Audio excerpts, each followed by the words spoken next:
Okay, we are testing the feed. This is just a test of Champion Sports Radio and SportsSoundsRadio.com. It's Plano East and Hebron here tonight. Tom Kimbrough Stadium in Murphy, Texas. We've got about 45 minutes to kick off, but this is just a test. We are testing our communication to make sure we are hearing everything down the line. I'm Eli Jordan, alongside my broadcast partner, Rick Folletti.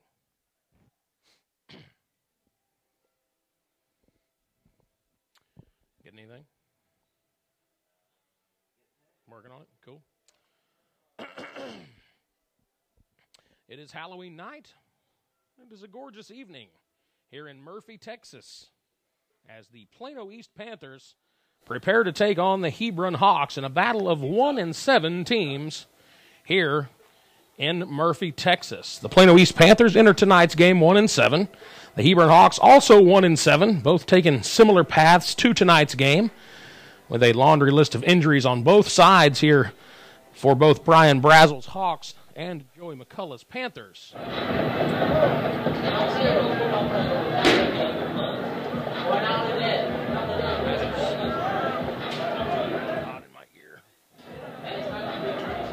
Yep, check. We're still checking the line here, about 45 minutes to kick off. We're just doing a standard check of our audio here for anybody that happens to be tuning in. We will pick up our coverage at exactly 7 o'clock for the pregame show. Kickoff is at 7:30 sharp here on this Halloween night from Tom Kimbrough Stadium. This is just a test. Again, we will go live at 7 o'clock, 7:30 for our kickoff. The pregame starts half an hour before that right here on Champion Sports Radio at SportsSoundsRadio.com.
Champion Sports Radio here on SportsSoundsRadio.com. We are testing a live broadcast feed here for the SportsSoundsRadio.com presentation of Hebron High School versus the Plano East Panthers here at Tom Kimbrough Stadium.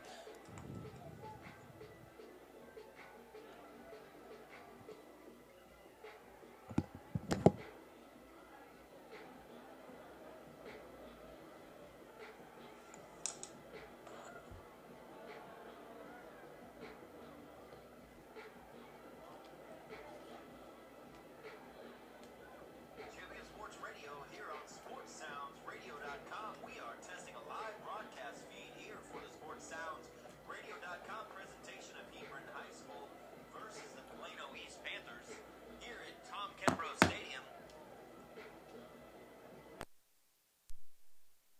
program is produced and broadcast with the permission of and authorization from the Plano Independent School District. It is under the direction of and is copywritten by Sports Sounds Radio. Any rebroadcast, retransmission, or use of the audio stream, including any or all other use of the accounts of this broadcast without the direct written consent and permission of Sports Sounds Radio is strictly prohibited. All rights are reserved by Sports Sounds Radio and SportsSoundsRadio.com. This is a Sports Sounds Radio presentation.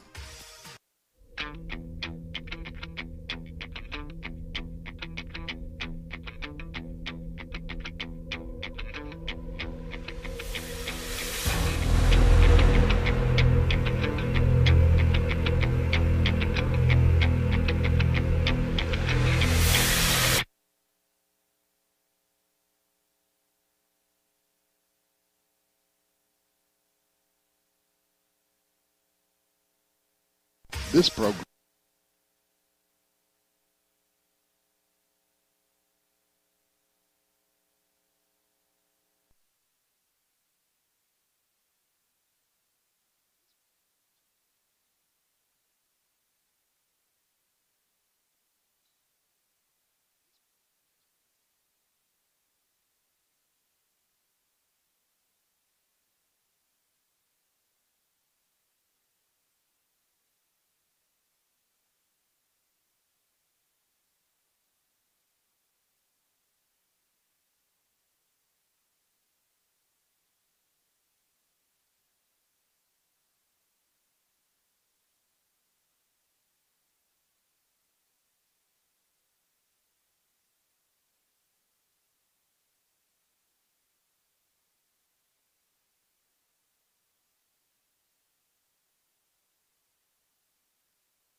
This program is produced and broadcast with the permission of and authorization from the Plano Independent School District.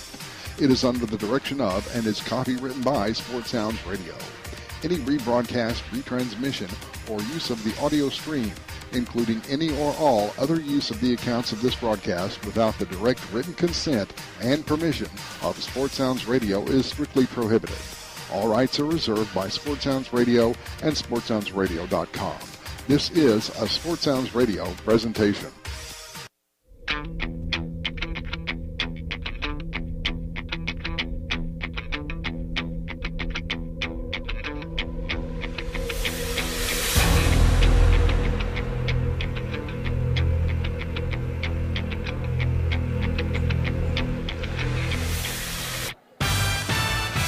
Plano East Panthers football is on SportsSoundsRadio.com.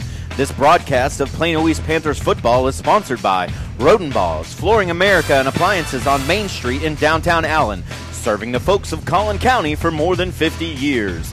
Buford Roofing and Construction. When you use Buford Roofing and Construction, you can consider yourself protected and customer satisfaction is guaranteed. Flat Shell Auto Service and Repair Center on Preston Road at I-635. Plano ISD football is a presentation of SportsSoundsRadio.com. Plano East and Hebron have taken very similar paths to their matchup here tonight. For Plano East, last week's devastating loss was a microcosm of the struggles this team has endured during their 2014 campaign. The Panthers watched a 42-27 lead evaporate in the fourth quarter, and a chance for their second victory of the season evaporate with it. For Hebron, high expectations quickly turned to question marks after a slow start and a laundry list of injuries to key personnel. Playoffs are not an option for either of these teams in 2014, but experience for underclassmen, sending the seniors out on a high note, and school pride will be at a premium for the next 2 weeks. Good evening and happy Halloween. I'm Eli Jordan, along with my broadcast partner, Rick Folletti. And Rick, the Panthers and the Hawks entered tonight's game with identical records, both 1-7, just 1-5 in District 6 6A play. But tonight isn't about the records at all. It's about building for the future and playing these last couple of weeks with intensity and dedication. Yeah, you know, tonight is a very, very important game for the seniors here, as it is the last official home game for them, and it is a big, matchup for them tonight to prove to the coach that, they're not going to give up on the season, and they still have something to prove. So I expect it to be a very, very good game here tonight, Eli. Yeah, let's take a second and talk about last week's game just a little bit. Of course, mentioned there in the opener that Plano East leading that game 42-27 with about 7.5 minutes left in that game. All of a sudden, a couple of Louisville onside kicks are recovered, and then that big safety in the end zone that ended up being the difference in the game. 58-56 is the final. Louisville ends up winning that game, a game that the Panthers, for all intents and purposes, had won. Talk about what that could do to their psyche here tonight after a game like that. You know, that game was one of the weirdest games I have ever been a part of, I've ever witnessed. And, as you said, the psyche of these players could be affected, as last week was one of those games where they thought they had it won. They thought that they were going to come out of there with a strong victory. They had Louisville on their heels. They played a tough first half. They scored 35 points in the first half, which scored more points in the first half than they had in the previous 4 games combined. So to be able to not come out of there with a victory can definitely affect how you play here tonight. And, they need to let that game go. They need to forget about it.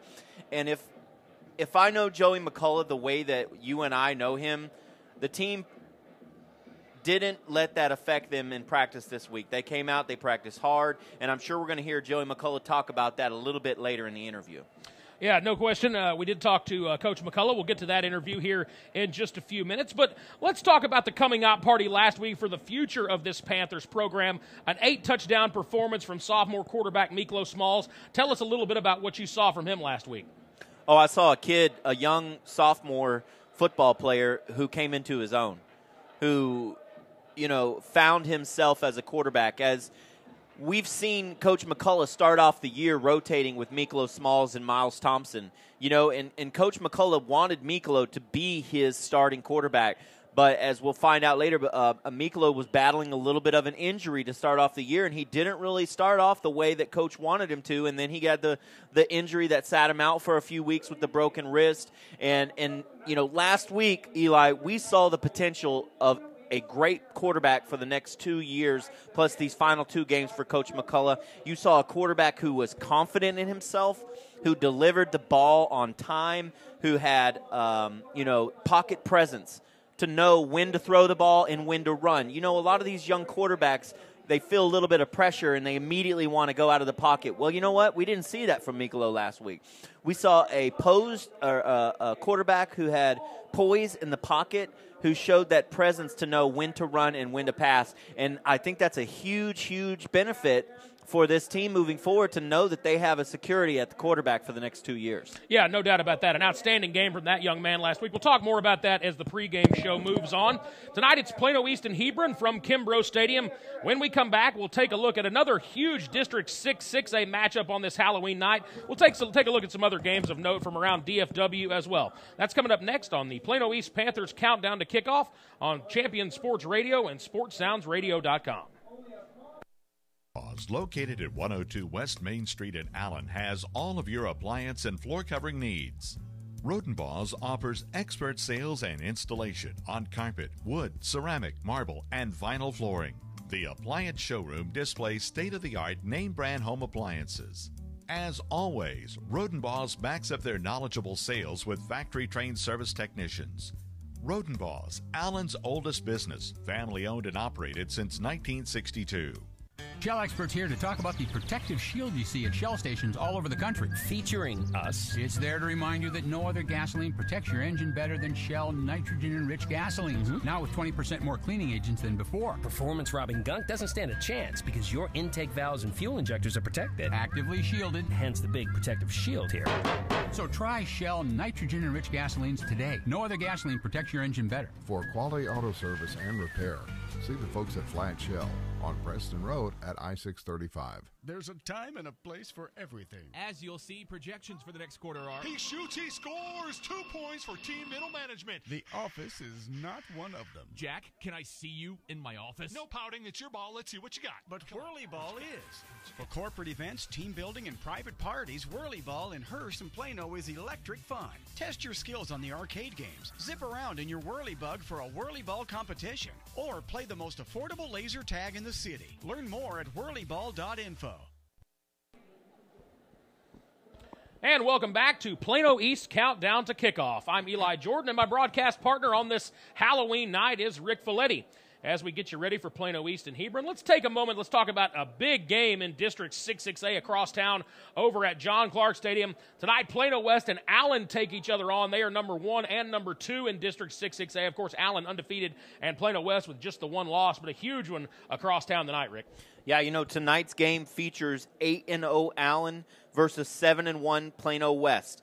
Allen comes in at 6-0 in the district. Plano West comes in at 5-1. Can anyone slow Allen down, let alone beat them? Nothing has really gotten in the way of Allen this year. And, they have a strong defense. Kyler Murray has been absolutely remarkable over its 35-game winning streak. Get this, Allen has won by an average of 4 touchdowns in non-district games, district play, and the playoffs combined. It's only been in 3 games decided by a single score during that span, the 2012 regular season, that finale against Plano. And then last year's seminal thriller against DeSoto, and earlier in this year against Dutch Fork, they've only had single score games close enough to be a single score. So heading into district tonight, seems like it could be the best challenger against Plano West.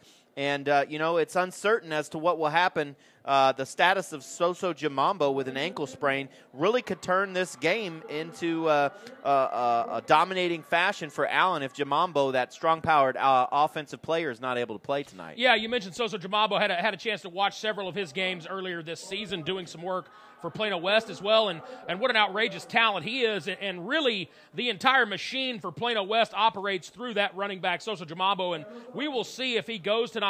I've heard through the grapevine here that it looks like he may play tonight. I talked to our sister broadcast across town over there and heard from them that it looks like it's going to be a true game-time decision. They're going to see how he looks in warm-ups and kind of go from there. But as far as the district standings go, you mentioned Allen and Plano West up there at the top. Then you've got McKinney, Boyd, and Plano in that 3 and 4 spot. And then you've got Flower Mound, Marcus, Louisville, Hebron, Plano East, and Flower Mound round out District 6-6A. Of course, you have Hebron, Plano East playing here tonight. And then Louisville and Flower Mound, Marcus both had big games last night. Tell us about those.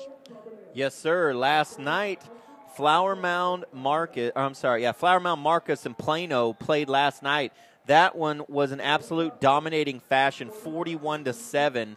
Plano on top of Marcus there. That one really was never close. I mean, you look at Plano, their quarterback, 11 for 15, 73% of his passes for 137 yards and 1 touchdown. But really the score or the telltale of the game was the rushing. Plano, 43 rushing attempts for 176 yards versus Marcus.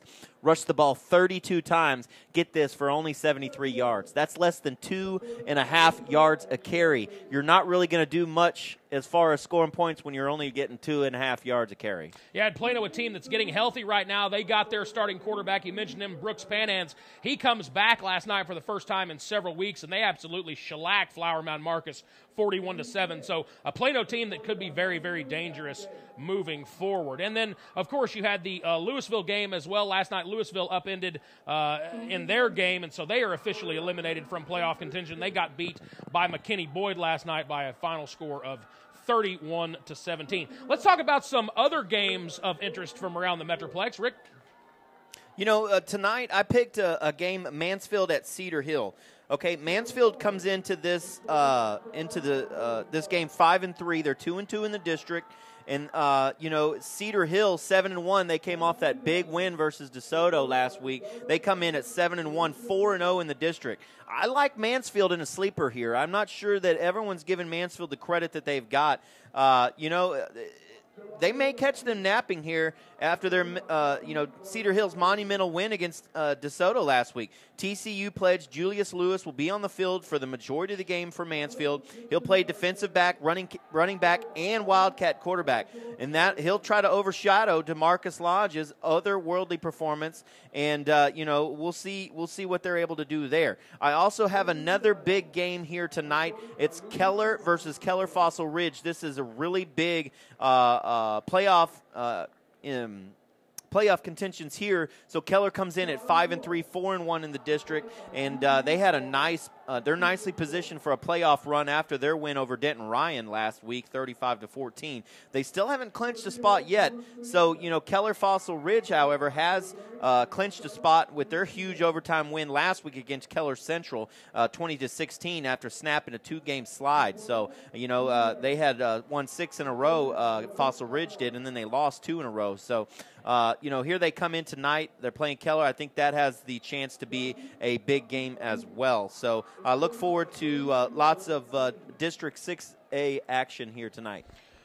Thank you very much. Everything sounds great. Of course, we'll keep you posted on those scores throughout tonight's contest. Here at Kimbrough Stadium, however, it's Plano East and Hebron. After the break, we'll go inside the numbers, and we'll see how this District 6-6A matchup looks on paper. That's coming up next on Panthers Countdown to Kickoff, right here on Champion Sports Radio and SportsSoundsRadio.com.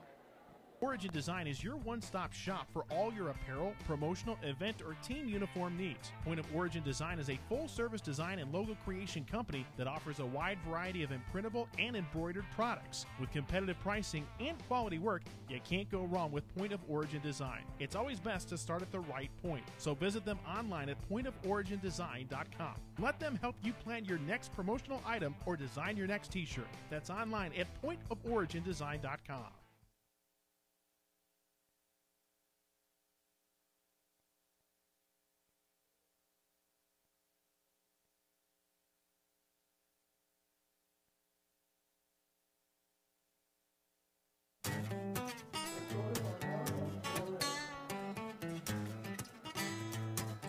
And welcome back to Kimbrough Stadium here in Murphy, Texas. Along with my analyst for tonight, Rick Folletti, I'm Eli Jordan. It's the Plano East Panthers and the Hebron Hawks tonight in District 6-6A action. Now let's take you inside the numbers and talk about a few of the key matchups here tonight. Rick, for me, One of the key numbers coming in from last week are the numbers 56 and the number 500. Those are the number of points and total yards last week by Plano East, a number that's just staggering if you consider that in the 4 games previous to last week's game against Louisville, Plano East just scored 28 points combined. So a 56-point outburst last week from this Plano East team. What do you think we'll see offensively from them here tonight? Can they replicate last week's performance? I think they can. I really do. I think, you're going to see a Hebron defense that's a little beat up. They haven't, played up to their potential so far this year. And, I think Plano East can. They've got a lot of young talent. The players are going to bounce back. I think that they're going to come out and they're going to play strong in front of their home crowd tonight. Miklo Smalls is healthy. He's going to come back, and he's going to have a great outing tonight. He had 8 touchdowns last week. He's going to build off of that, and he's going to feel really good about himself. And then, of course, you got Deontay Powell and Austin Corbett going to play a little bit of running back tonight in goal line and short yardage situations. I look to have a shootout here tonight. I really don't think that either defense is going to be able to stop the other's offense. I look for a barn burner here tonight. I think there's going to be a lot of points on the board. Now, one of the numbers you mentioned in that exchange there was the number 8, and that's the number of touchdowns Miklo Smalls accounted for last week, 7 through the air and 1 rushing, 3 of those coming to Zadok Wilson. Will we see another performance like that from the sophomore tonight? I absolutely think, Zadok, when you say, Miklo Smalls is who you're talking about. Yes, correct. Yeah, Miklo Smalls. I absolutely think we will. Miklo Smalls has found his rhythm. He, like I said earlier, he's comfortable with who he is. He knows what he's doing now in this offense by Brad Bailey. He feels comfortable. Let's remember that this is a first-year offensive coordinator and a first-year head coach. So, they haven't had a full offseason to implement their systems here. So Miklo Smalls is just now really getting into the swing of things, and he's really starting to understand Coach Brad Bailey's offense. I feel like he really has a handle on it, and he understands his role in this offense. And I think I would expect a huge game here tonight. I see Miklo Smalls as an accurate passer. He knows when to put a little bit of loft on the ball. He knows when to fire a bullet in there. And, he threw for 7 TDs last week. I don't see him having that much of a drop-off here tonight. We're about 12 minutes away from the kickoff here in Murphy, Texas at Tom Kimbrough Stadium. When we come back, we'll visit with Plano East head coach Joey McCullough. That's coming up next on the Plano East Panthers Countdown to Kickoff on Champion Sports Radio and SportsSoundsRadio.com. Located at 102 West Main Street in Allen has all of your appliance and floor covering needs. Rodenbaugh's offers expert sales and installation on carpet, wood, ceramic, marble, and vinyl flooring. The appliance showroom displays state-of-the-art name-brand home appliances. As always, Rodenbaugh's backs up their knowledgeable sales with factory-trained service technicians. Rodenbaugh's, Allen's oldest business, family-owned and operated since 1962. Shell experts here to talk about the protective shield you see at Shell stations all over the country. Featuring us. It's there to remind you that no other gasoline protects your engine better than Shell nitrogen-enriched gasolines. Now with 20% more cleaning agents than before. Performance-robbing gunk doesn't stand a chance because your intake valves and fuel injectors are protected. Actively shielded. Hence the big protective shield here. So try Shell nitrogen-enriched gasolines today. No other gasoline protects your engine better. For quality auto service and repair, see the folks at Flat Shell on Preston Road at I-635.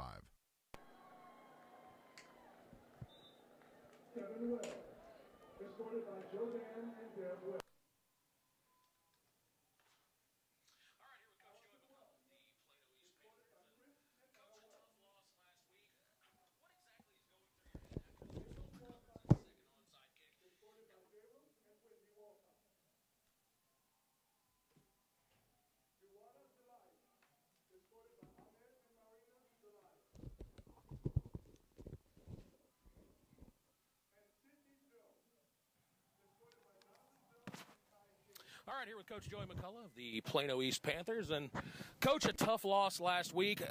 What exactly is going through your head after Louisville recovers that second onside kick?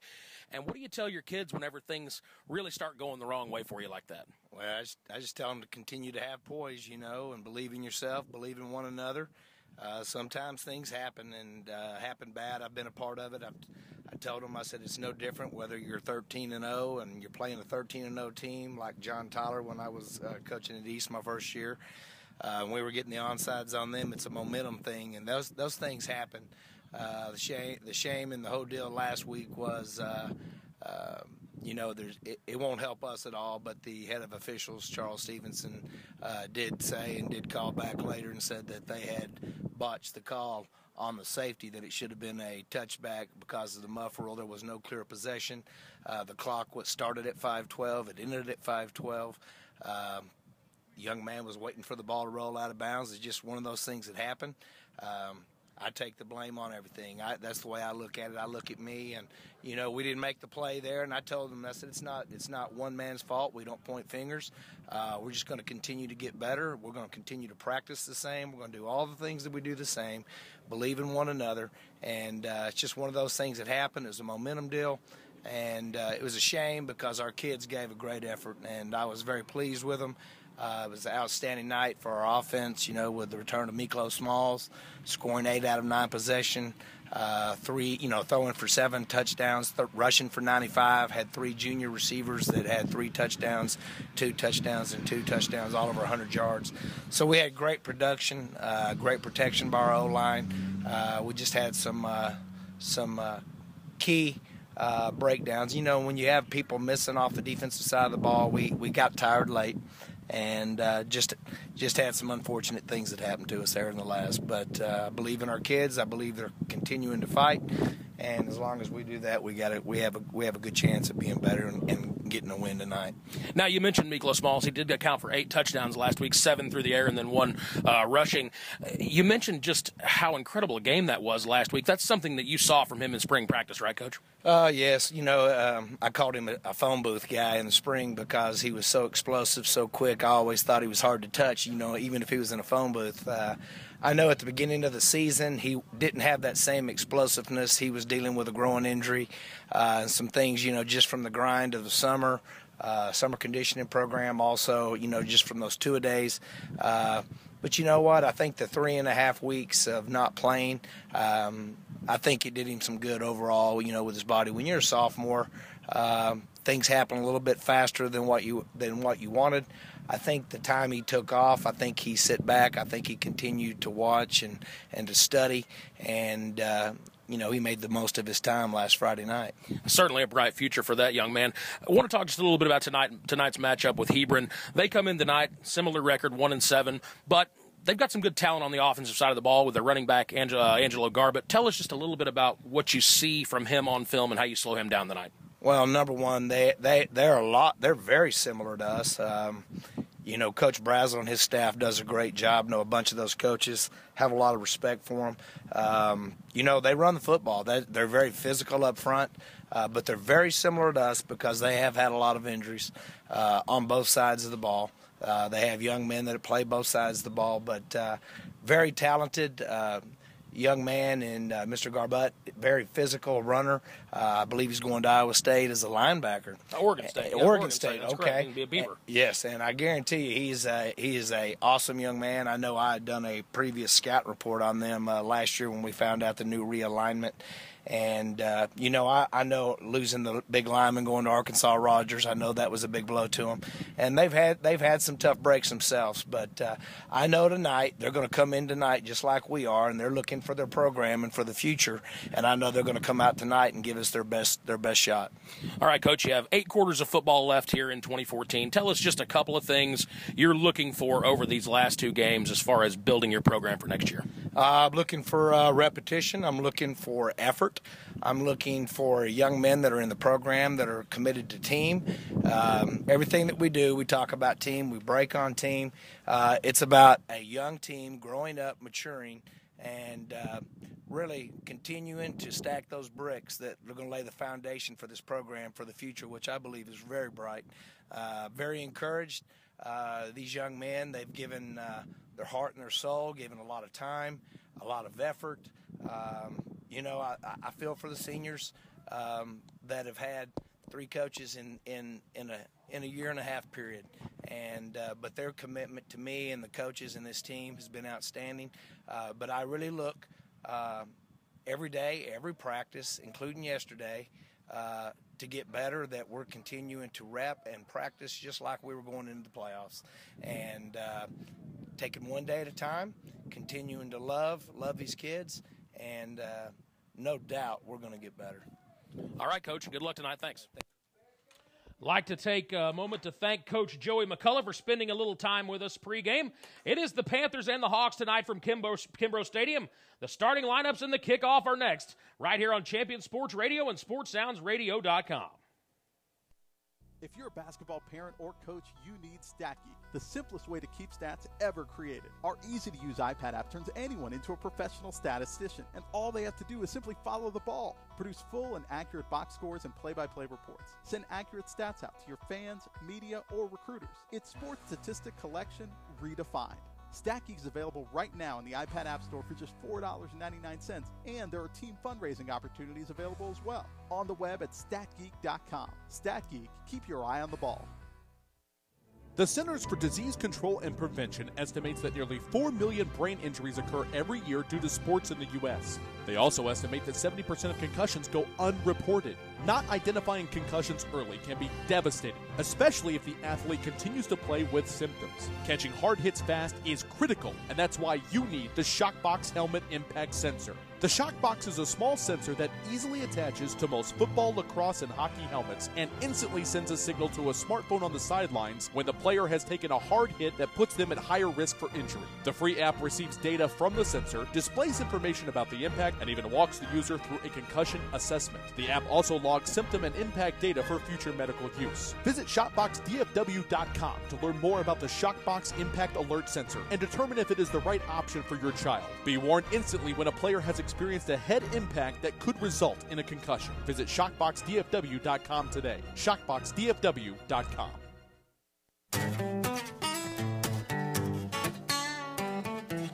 We are about 3 minutes until kickoff here from Tom Kimbrough Stadium in Murphy, Texas. It is the Plano East Panthers pregame show. I'm Eli Jordan, along with my broadcast partner, Rick Folletti. And let's get you some starting lineups for tonight's game as we are making our way towards the kickoff here this evening. For Hebron offensively, their coordinator is Jamie Carr. He is in his second season as the offensive coordinator for the Hawks. The left tackle is Stephen McCarty. He is playing left tackle for the injured Zach Rogers. Zach Rogers, of course, broke his ankle about 4 games into the season. He is an Arkansas commit, a huge loss there at left tackle for those Hawks early in the season. One of those many injuries we talked about for Hebron. The left guard is Devin Wright. The center is Brian Drew. At right guard is Jarrett Farley. Hayden Seeley is the right tackle. The wide receivers are Derek Muller, Christian Dawson, and Jalen Goodwin. The tight end here tonight is Noah Howard, and Angelo Garbett is the running back for the Hebron Hawks. He has 1,111 yards and 11 TDs as a tailback, so all ones across the board for him. Although he is an Oregon State commit as an outside linebacker, he will play tailback here tonight. The quarterback for the Hebron Hawks is Richard Dodd. He is just a sophomore. For Plano East defensively, it is a 3-4 look with a jack outside linebacker. The East defensive coordinator is John LeBeau. Defensive end Ralph French was called up from the JV squad with all the injuries a couple of weeks back. Deion Davis is the nose tackle. Trayvon Ransom is at the other end. The linebackers are Austin Corbett, who leads the team in tackles. Anthony Hines III, who will return tonight after missing 2 weeks with a high ankle sprain. The other linebacker is Michael Alleman. He was a starter back in week 1, took a little time out as the starting lineup, and is now back in the starting lineup with all the injuries. The jack linebacker is Marquise Morrow. The cornerbacks are Jordan and Delonte Williams, and the strong safety is Reuben Donald, and the free safety is Mark Loveland. For Plano East offensively, their coordinator is Brad Bailey. The left tackle is Alan Sarabia, the left guard Cole Moore. The center is Dane Cordell. The right guard is Howard Mullins, and the right tackle is Charles Edgett. The tight end is Carson Young. The wide receivers are Adi Omatosho, Cameron Moore, and Zadok Wilson, who had 3 TD receptions in last week's game. The running back is Deontay Powell, and Miklo Smalls is the signal caller. He threw 7 TDs last week and rushed for 1. Hebron defensively looks like this. They are a 3-4 look. Eric Mock is their defensive coordinator. The defensive line consists of Julian Harris, Jarrett Lee, and Nathan Grant. The linebackers are Corey Eberhardt, Jacob Ragsdale, and Dallas Chagoys. And Jamison Cooper will also see some time at outside linebacker. The corners are Jordan Johnson and Isaiah Gary.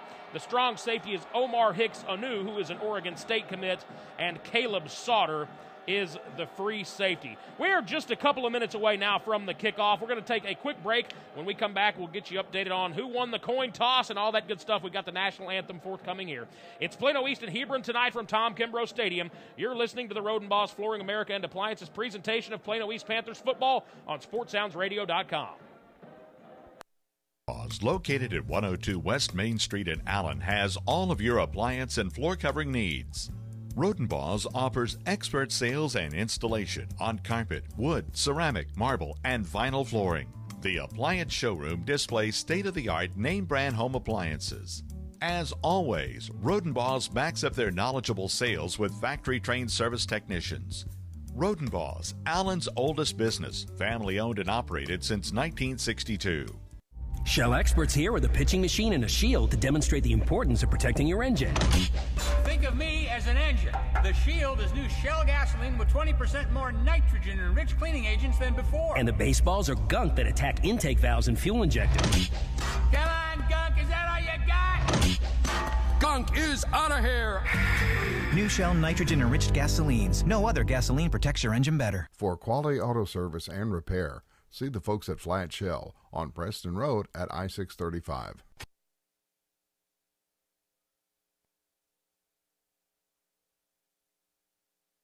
If you're a basketball parent or coach, you need StatGeek, the simplest way to keep stats ever created. Our easy-to-use iPad app turns anyone into a professional statistician, and all they have to do is simply follow the ball. Produce full and accurate box scores and play-by-play reports. Send accurate stats out to your fans, media, or recruiters. It's sports statistic collection redefined.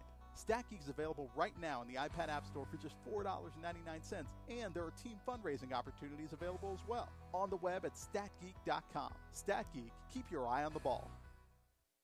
The Centers for Disease Control and Prevention estimates that nearly 4 million brain injuries occur every year due to sports in the U.S. They also estimate that 70% of concussions go unreported. Not identifying concussions early can be devastating, especially if the athlete continues to play with symptoms. Catching hard hits fast is critical, and that's why you need the Shockbox Helmet Impact Sensor. The Shockbox is a small sensor that easily attaches to most football, lacrosse, and hockey helmets and instantly sends a signal to a smartphone on the sidelines when the player has taken a hard hit that puts them at higher risk for injury. The free app receives data from the sensor, displays information about the impact, and even walks the user through a concussion assessment. The app also logs symptom and impact data for future medical use. Visit ShotboxDFW.com to learn more about the Shockbox Impact Alert Sensor and determine if it is the right option for your child. Be warned instantly when a player has experienced a head impact that could result in a concussion. Visit ShotboxDFW.com today. ShotboxDFW.com.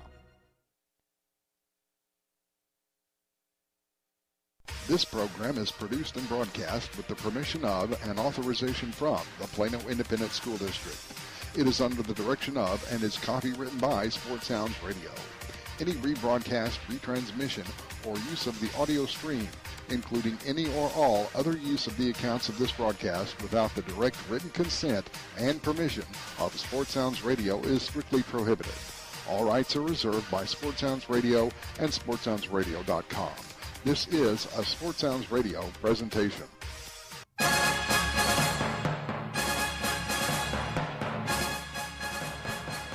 It is game time from Tom Kimbrough Stadium. The clock is set at 12 minutes. Our national anthem has been played. All of the pregame festivities have been taken care of, and it is time to play some football here on this Halloween night in North Texas. Good evening, everybody. I'm Eli Jordan, along with my broadcast partner, Rick Folletti. It's Plano East and the Hebron Hawks here tonight from Kimbrough Stadium, and the teams are out on the field. Plano East will be wearing their black jerseys here tonight with their gold helmets, the black pants with the gold piping down the side. For the Hebron Hawks, they will be wearing their white road jerseys with the blue shoulders. They've got their navy helmets on and navy pants as well. And it looks as if Hebron has won the toss. They have elected to defer, so they will kick off to start this first half of football. And they will kick from the north to the south, or our left to our right. They are out on the field ready to kick it away. Now here come the Panthers, as Coach Joey McCullough had a few last words for his return team. The Plano East captains for tonight were Trevor Pullen, Lahine Omlani, Torrance Reed, and Henry Matson, the kicker. Back deep to receive is Adi Omatosho and Tim Wilson. And we are about to get underway. The kick is up, and it is end over end, bouncing at the 21-yard line and careening out of bounds at the 14. And a flag is down, an illegal procedure penalty to start this one. And we will see if Plano East elects to take the football after the penalty here. Haven't even got one offensive snap in, and we've already got some laundry on the field. And Plano East will take the football at the 30-yard line. Moving from our right to our left on a crisp evening for football. The wind is blowing out of the north, what breeze there is. Had a cold front that blew through the Metroplex late last night, early this morning, which has significantly lowered the temperature. Expecting some frost up north of the Metroplex. And out to take the snap is Miklo Smalls after that outstanding game he had last week, the 5'11", 180-pound sophomore. Here is the snap, and already we have a flag down, as it looked as if the East Panthers may have moved, and they did. That will move the ball back to the 25-yard line, and we'll try this thing over again. It is senior night here at Kimbrough Stadium. Rather large crowd on hand for a Halloween evening. The Hebron Hawks faithful have made their way over as well. And here is Smalls now out of the shotgun. He has Deontay Powell to his left. Smalls to throw on first down. And it's intercepted off the hands of his intended receiver. It is picked off by Isaiah Gary. And Gary is wrestled down at the 34-yard line. Just like that, Hebron takes over. And after not turning the ball over all last week, Miklo Smalls throws a pick on his first pass of the game this week.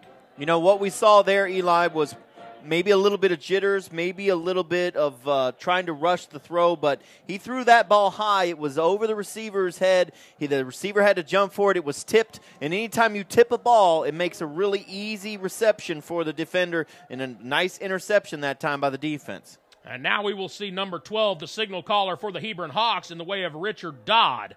Dodd on the keeper, around the corner, spin move at the 25. Nice move by the sophomore Richard Dodd. He is inside the 15-yard line after a nifty piece of running on first down. That will move the chains and set the Hebron Hawks up inside the red zone. Now, if you're Plano East defense here, you've got to calm down. Your offense gave up an interception. You just gave up a big play on first down. Calm down. Play the football that you came here to play tonight. Be patient, be disciplined, and get a stop. Dodd now with Angelo Garbutt behind him. Dodd approaches the line, now retreats into the pistol formation. He's got Garbutt. Here is Garbutt, handoff over the left guard. And he has picked up a couple. Wrestled down after a gain of 4. That time Bryson Royal, the junior, came in and had a nice stop in the middle of the defense. Stopped him what could have been a big gain if he bounced it to the outside. 2nd down and 6 now on the Plano East 14-yard line after the turnover from Miklo Smalls. The interception made by Isaiah Gary. And now here is Garbutt around the left end. He's got room. He will tippy-toe into the end zone. Touchdown, Hebron Hawks. Just like that, Angelo Garbutt makes it a 6-0 lead here. Hebron leading the Plano East Panthers after just 2 plays. You know, he was able to get to the outside, found a little bit of room in Garbutt. It's got a lot of speed, and he's the leading rusher here for Hebron, and he found some space and just took it in for the easy touchdown. And on for the extra point now is Kyler Terry. 6-0 the Hawks lead, 10:43 left in the first quarter. Here is the Terry kick out of the Colton Chapin hold. And it is, we've got a flag down here. We'll see what the call is.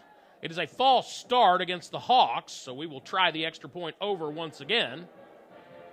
As Kyler Terry will once again put the boot to it out of the Colton Chapin hold after the yardage is walked off here.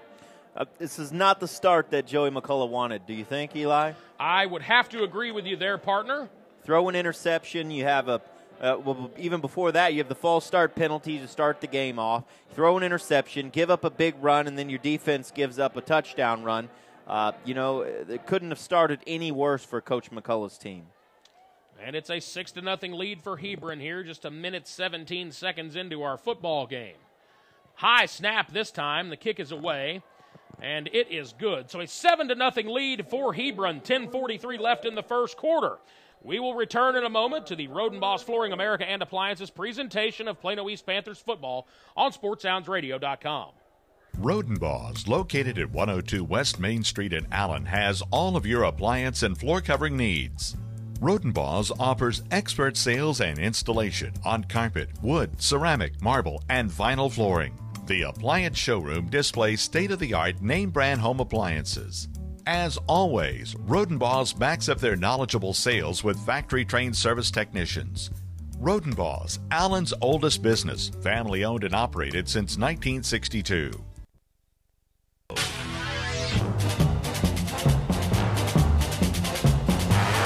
A Miklo Smalls interception, and just 4 plays later, the Hebron Hawks punch it in for a 7-0 lead, and Angelo Garbett 14-yard touchdown scamper. With 10:43 left here in our first quarter, it is Hebron 7 and Plano East nothing. Hebron now to kick it away. And here is the kick. End over end. Adio Matosho takes it 2 yards deep and will be forced to bring it out. He took a knee and then decided he wants to come out with it and slips and falls at the 3-yard line. Not exactly sure what Adio Matosho was thinking. He made no intention that he was going to bring the ball out of the end zone and then just lackadaisically started trotting out of the end zone, slips at the 3 and falls to a knee, and that is where Plano East will take over there. I think we're seeing a little bit of the last week hangover here early in the game, Eli. I would tend to agree with you. I'm not exactly sure what Omatosho was thinking there.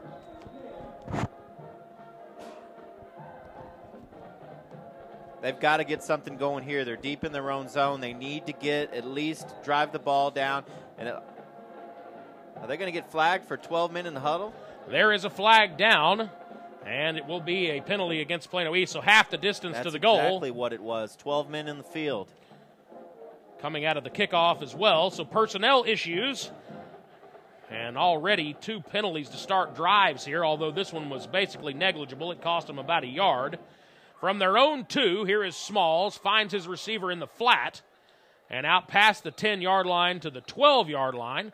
A nice chunk of yardage there on first down. It was Zadok Wilson on the reception, and he is close to first down yardage. If Zadok Wilson needs to bounce back early, he's a junior. He had those 2 botched onside kick receptions last week that probably cost them some positioning in that game, so he needs to get started early here to build some confidence. Here's Miklo Smalls now. He's got Deontay Powell to his left. Here is a handoff to Powell, and Powell struggling for about 1.5 yards, close to first down yardage. I believe our officials will mark him, say, a half yard short or so. Nope, they will give him the first down. So with 10:22 left here in the first quarter, Hebron leading 7-0.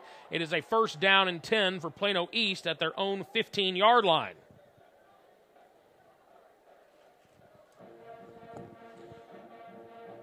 Tim Wilson split out to the left, as is Zadok Wilson. Adio Matosho is a single receiver to the top of the field. Here's a handoff to the near side. It's Powell. Powell jukes jives out past the 20 to the 22, wrestled out of bounds there by Isaiah Gary. But a 7-yard gain on first down, and Plano East moving the ball like they did last week, as it's now a second down and make it 1.5. We do have an injured player down on the field. Boy, this is an absolute beautiful evening for football. I mean, you got flags blowing a little bit. There's some breeze out there. People have got blankets. People are wearing jackets. I mean, this is just an absolute perfect evening for high school football. It is football weather finally. I have a feeling, however, that our summer has given way to winter, and we actually had no fall, as we are expecting some chilly temperatures up to the north tonight. Some frost warnings, I believe, are in effect for our northern counties. It is Isaiah Gary that is down on the field. He was in on the tackle there, and he is on the near side right in front of the Plano East sideline, being attended to by the Hebron trainers. And now he will be helped to his feet, and he is gingerly walking all the way across the field to the Hebron sideline, taking it easy on that what looks like left leg. That'll be huge for Plano East if Isaiah Gray is not able to continue. The 6'2", 180-pound junior is a starting right cornerback for Hebron. And you got Tim Wilson, who came up with a touchdown last week and had a good game. And he was matched up against Isaiah Gray. So it'll be interesting to see if Plano maybe challenges the backup, who looks like they might bring in Derek Mueller or possibly Jelani Heath to play that backup role. And let's see. And it is going to be Colton Chapin that they're going to bring in. Yeah, Colton Chapin, the backup quarterback as well. Here's Miklos Smalls now on the keeper as we resume play. Smalls has enough for a first down on a second down and short. The chains will move, bringing up a first down and 10 for the Panthers. They are now out past the 25 at the 26-yard line with 9:40 left here in our first quarter. I'd watch a shot deep here on the left side to Tim Wilson against that backup cornerback. Wilson is to the near side, the ball on the left hash mark. Here is now a draw play by Miklos Smalls. Smalls fakes the handoff to Deontay Powell, the keeper up the middle. He picks up 6. And so a sustained drive here from Plano East has taken almost 3 minutes off the clock, and they are not even close to midfield yet, just at the 33-yard line. Adi Omatosho and Zadok Wilson to the top of the field now. It's Miklos Smalls in the backfield. He's got Powell to his left. Here is a throw out to the flat. Has Zadok Wilson, and Wilson is unable to break a tackle. A loss of maybe 1. That will bring up a third down and 3 now. With Hebron leading 7-0. Go ahead. They had a single coverage that time on the outside, and Jelani Heath, the right cornerback, came up and made a really nice stop. He came off of he was actually guarding Adi Omatosho, came off of Omatosho and made a spectacular tackle that time to prevent a big gain. Omatosho checks out of the game now to the near side. Coach McCullough not thrilled with his blocking performance on that last play. Here is Smalls now out of the gun. Third down, 3, fires, almost intercepted, as it looks as if it was almost picked off by Omar Hicks-Onu. He almost jumped the route. The pass was intended for Zadok Wilson once again. Fourth down now and 2 for Plano East from their own 33. And Joey McCullough has his troops on the near side to discuss what they are going to do here. I don't see the same Miklos Smalls that we saw last week. He looks jittery. He doesn't look very confident about himself. The young man needs to get to the sideline and get with his coaches and kind of calm down a little bit. The game is still early. He needs to calm down and find his rhythm here if they're going to have a chance here tonight. Trooper Elwanger now on to punt for the Panthers. Back deep is Derek Mueller. And a flag is down. And a delay of game now on Plano East, so that will make a fourth down and 3, a fourth down and 8 situation now with 8:20 left here in the first quarter. East punting it away, down 7-0 to the Hebron Hawks. Here is Elwanger now standing at his own 14. The snap is good. The punt is away, end over end. And a fair catch is called for at the 45-yard line by Derek Mueller, and that is where the Hebron Hawks will take over for their second offensive possession here tonight. The first offensive possession, they get an interception. They get the ball about the 40-yard line of Plano East. Now their second possession, they get it at the 45-yard line of their own. I mean, the excellent field position to start off the first two possessions. Richard Dodd back out. He's got Angelo Garbett to his left. Here is Dodd on the keeper. Garbett following him the entire way, and picking up 6 is the sophomore quarterback Richard Dodd. Tackled by number 54, Bryson Royal. And as you heard, Bryson Royal in on the tackle there for that Plano East defense.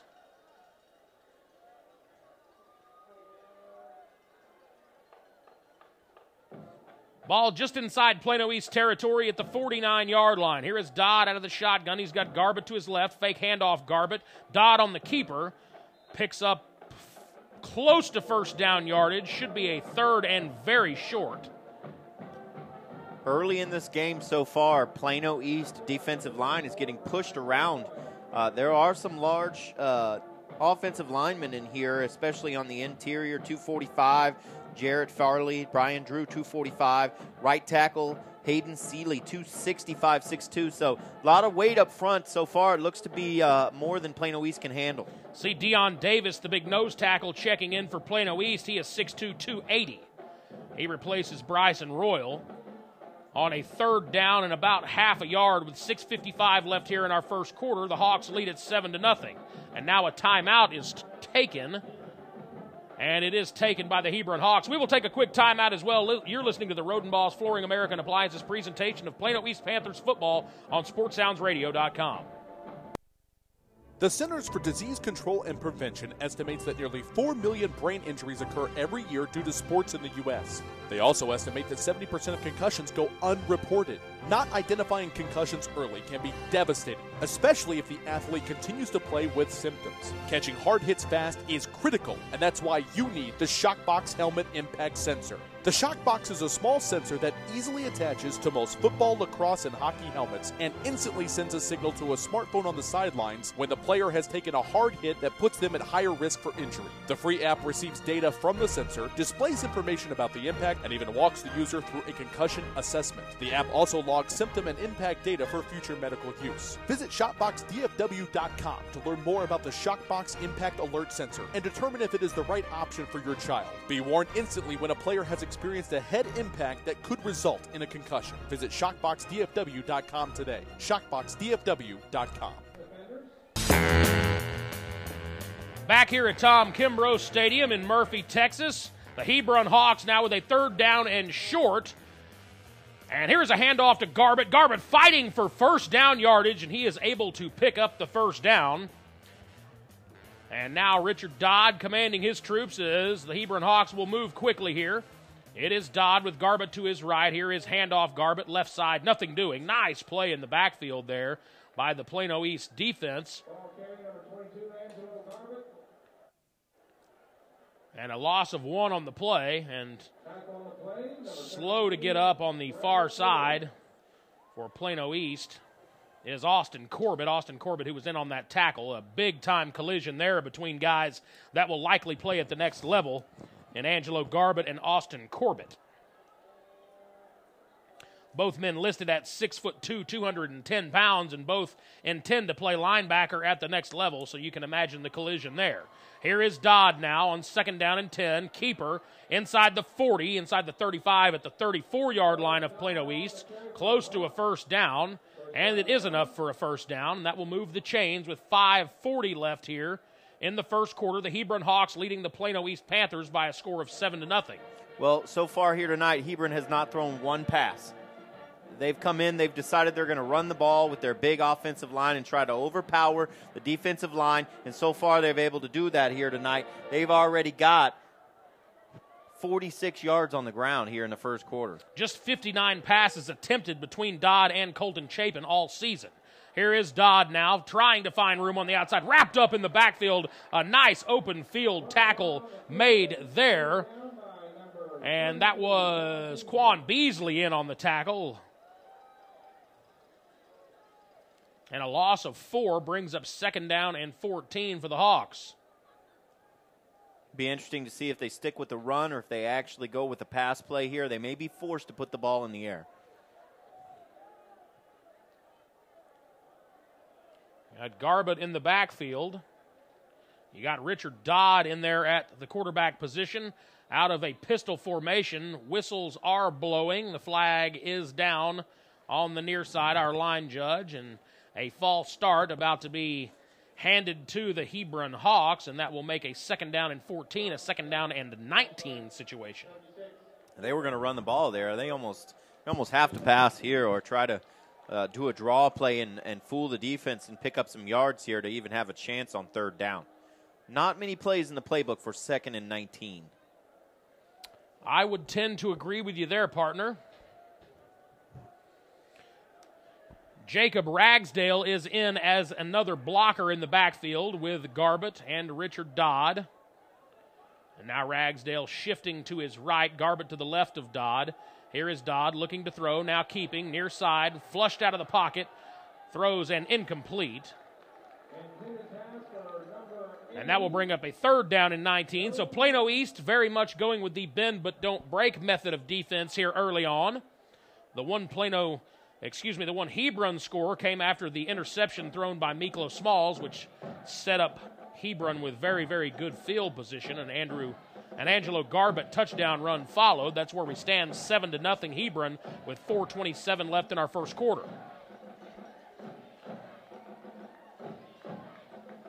Third down and 19 now. Dodd under center. He's got Garbett behind him. Here is Dodd looking to throw. He's got Mueller. And Mueller picks up enough to get back to the original line of scrimmage, but that will be a 4th down and 10 now. You know, that was one of the best tackles that you'll see tonight by Jordan Williams. He had a season-high 4 tackles versus Flower Mound in the district opener. Had a really quiet season so far with only 25 tackles, but that was a great open field tackle. If he didn't get the receiver there was going to be a lot of room to run. Under 4 minutes to play now here in our first quarter. Hebron leads it 7-0.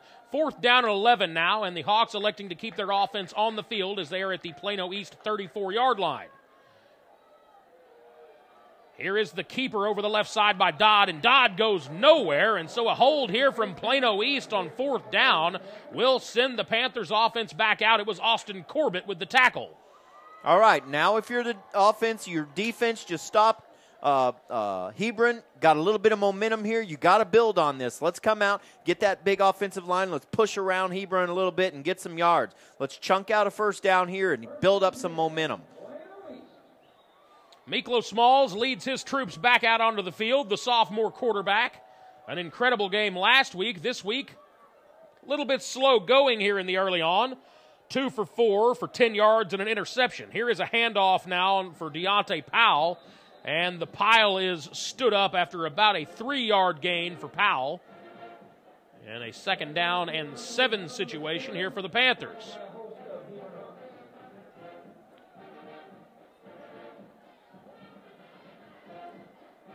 Smalls and his teammates now look to the near sideline as the signals are being sent in by that Plano East coaching staff.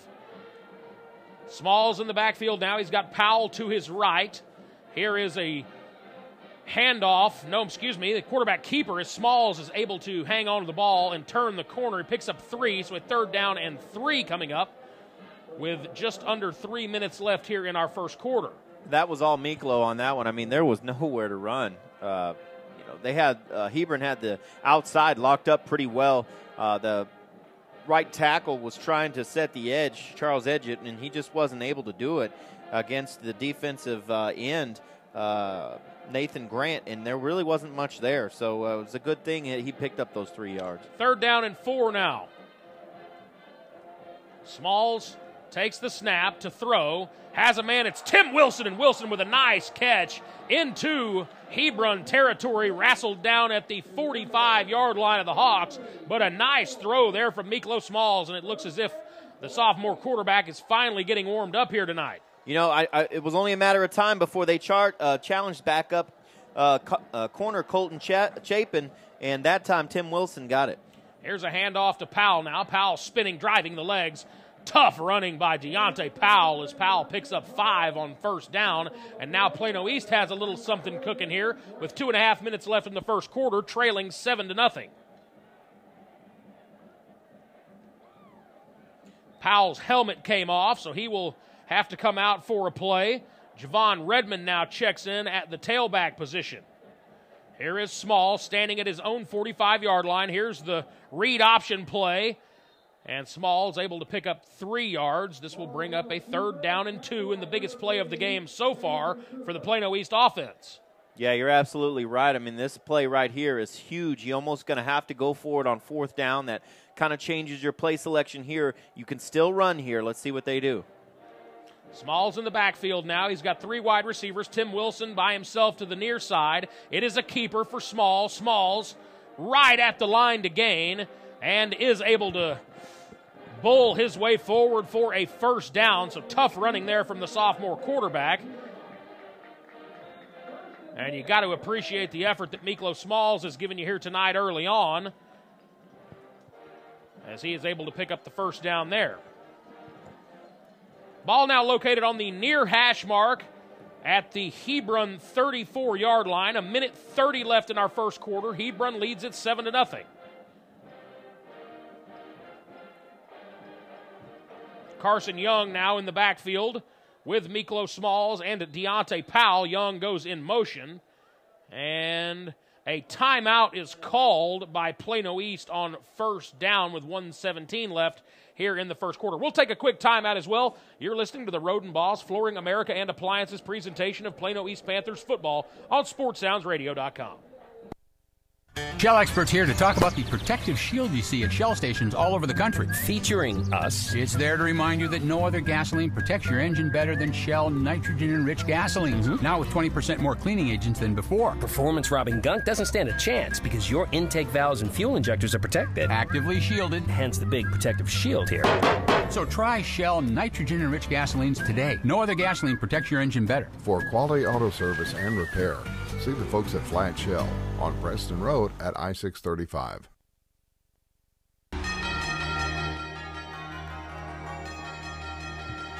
And we are back after the timeout. Hebron leads Plano East 7-0, 1:17 left here in the first quarter of play. As we get back to the action, it is a handoff now to Deontay Powell on first down and 10. And Powell is able to pick up 5 yards, but he comes away limping and will hobble his way to the near sideline. And so Javon Redmond now checks back in at the running back spot on a 2nd down and 6 play with under a minute left here in our first quarter now. It's been the story of the year, is injuries for Plano East. And Deontay Powell being attended to on the near bench. Here is Smalls, now play fake. Great spin move, and Smalls looking, directing traffic, throwing it up to Adi Omatosho, and Omatosho is into the end zone for a touchdown, but a flag is down on the play. Not sure if this will be defensive looks like pass interference or offensive. We will get the call here. It looks to me like it's on Hebron. Yeah, it will be a defensive. They'll decline it, and that touchdown will be good. Let me tell you what I saw on that play. That was absolutely fantastic. Miklo Smalls ran out to the right. Actually, he poised in the pocket, wasn't able to find anything, then rolls out to the right. Audio Matosho is at about the 17-yard line, and Miklo Smalls points him up the field, and then Audio Matosho gets the signal, runs up. Nice touch pass that time by Miklo. Perfect throw, great execution, nice directing by the young quarterback.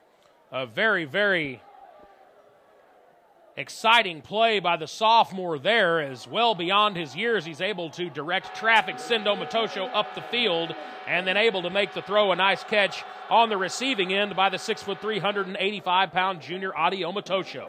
Our game is tied 7-7 after the extra point off the foot of Henry Matson is good. 33 seconds left here in the first quarter. You're listening to the Roden Boss Flooring America and Appliances presentation of Plano East Panthers football on Champion Sports Radio and SportsSoundsRadio.com. There's a time and a place for everything. As you'll see, projections for the next quarter are... He shoots, he scores! 2 points for team middle management. The office is not one of them. Jack, can I see you in my office? No pouting, it's your ball. Let's see what you got. But Whirly Ball is. For corporate events, team building, and private parties, Whirly Ball in Hearst and Plano is electric fun. Test your skills on the arcade games. Zip around in your Whirly Bug for a Whirly Ball competition. Or play the most affordable laser tag in the city. Learn more at whirlyball.info. And we are back here from Tom Kimbrough Stadium in Murphy, Texas. I'm Eli Jordan along with my broadcast partner Rick Folletti.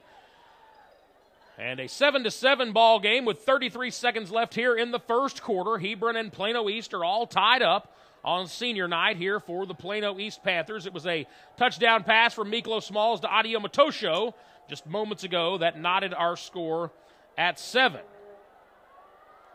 Henry Matson now to kick it away for Plano East. The kick is a short kick back into the wind. It is taken at the 25-yard line, out past the 30-yard line now. A nice return.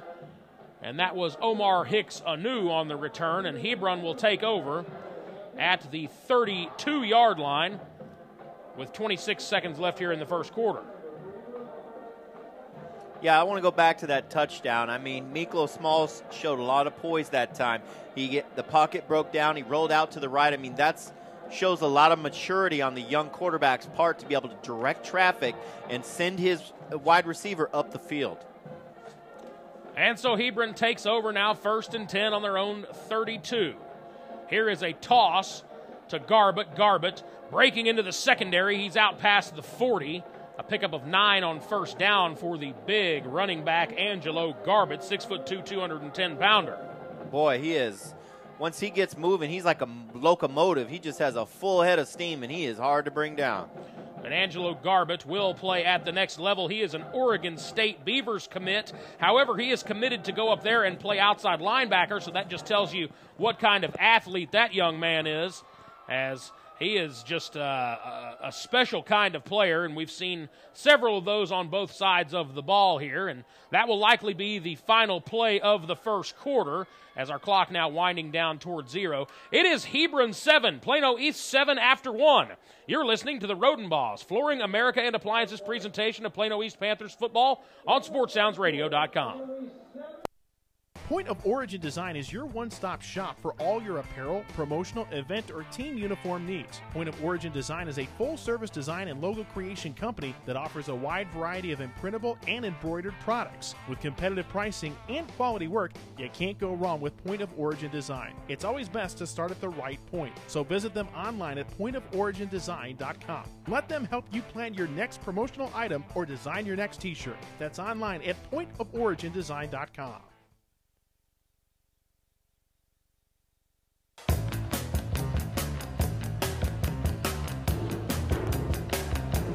Welcome back to Tom Kimbrough Stadium. Our score, 7-7 as we start the second quarter between the Hebron Hawks and the Plano East Panthers. I'm Eli Jordan with my broadcast partner tonight, Rick Folletti. Happy Halloween to all of you out there. If you just getting back in from maybe doing a little trick-or-treating with the kiddos to catch the second quarter, we are all tied up at 7 here. Flags are down on the opening play of this second quarter as Hebron will be called for a false start here. That will move them back 5, so a second down and 11 now for the Hebron Hawks. Yeah, I need to send a shout out to my family. They're listening, doing some trick-or-treating out there tonight. Love you guys. Hope you're having a good time. You've got a daughter, correct? Daughter and a son. And a son. What did they go as? Well, the daughter went as a skeleton and son went as a horse. And now here is a flea flicker play and going nowhere. And all of a sudden, Richard Dodd is retreating back inside his own 20-yard line. Wow, what a great play defensively there from Plano East as some razzle-dazzle attempted from Brian Brazel. And nothing doing as they ran with the reverse flea flicker pass. And Dodd could not escape the pressure. And a huge loss now brings up third down and forever. You know, passing isn't their strong suit. So you wouldn't think that they'd get too cute here tonight, which they did, and they end up losing 13 yards on the play. It's not a good sign from them. That is the one good thing about calling a game with two 1-7 teams, is you're likely to see a little razzle-dazzle. Here is now a ball incomplete, batted down at the line of scrimmage by Austin Corbett out of the hand of Richard Dodd. So that will bring up a fourth down and, too far for me to count, about a 25-26 situation, and Hebron will punt it away from their own 20-yard line. Not a good possession for Hebron. I mean, you come out, you've been running the ball successfully, and then you try to razzle-dazzle yourself into a play, and it doesn't work out for you. Well, they picked up 9 yards on first down before we flipped the field and had the end of the quarter. They come back out of the quarter and then proceed to just completely make a mess of a second down and 1 situation. And now here is pressure coming up the middle from Austin Corbett on the punt. The punt is away and bounces inside Plano East territory and then backtracks inside the 50-yard line back into Hebron territory, and Plano East will take over at the 43-yard line of Hebron going in. So good field position to start here for the Panthers. Yeah, best field position of the night. They're going to have to take advantage of this. After the touchdown, let's get Mikolo Smalls back involved. Tim Wilson, large receiver, working on a shorter defensive back. This is a good opportunity to take a chance again, maybe go over the top with Omotosho. There's a lot of options with this young team. And Colton Chapin is still in there at corner. He stepped in with an injury in that first quarter of play. Now here's Smalls, and they will try some razzle-dazzle. It's the same play that Hebron just tried to run, and with almost similar results. And the ball is dropped by Zadok Wilson out in the flat, but Mikolo Smalls did a great job of avoiding the pressure there. It was literally the exact same play Hebron just lost 25 yards on, And Miklo Smalls here able to get the ball out towards his receiver, Wilson, who dropped it in the flat. What is this, water boy? Are the coaches sharing playbooks or what? I'm not exactly sure why they tried that exact same play. It was essentially a reverse flea flicker. They ended up tossing the ball over to Omatosho. Omatosho then tosses it back to Smalls on his way back by on the reverse. So 2nd down and 10, no damage done. Here's Smalls passing to Omatosho. Near side, complete, picks up 5 yards. That'll bring up a 3rd down and 5. The tackle made on the near side there by Jason Lynch. I mean, I know you're 1-7, but I'd like to see them go forward here and get some nice plays on the ground and open up that passing game down the field a little bit. I mean, go with what's working here tonight, Coach. Omatosho to the near side. He is one-on-one, standing over Colton Chapin. You've got Zadok Wilson in the slot, and you have Tim Wilson split out to the far side. Here's Smalls. Play fake. Smalls pulls it down, will keep.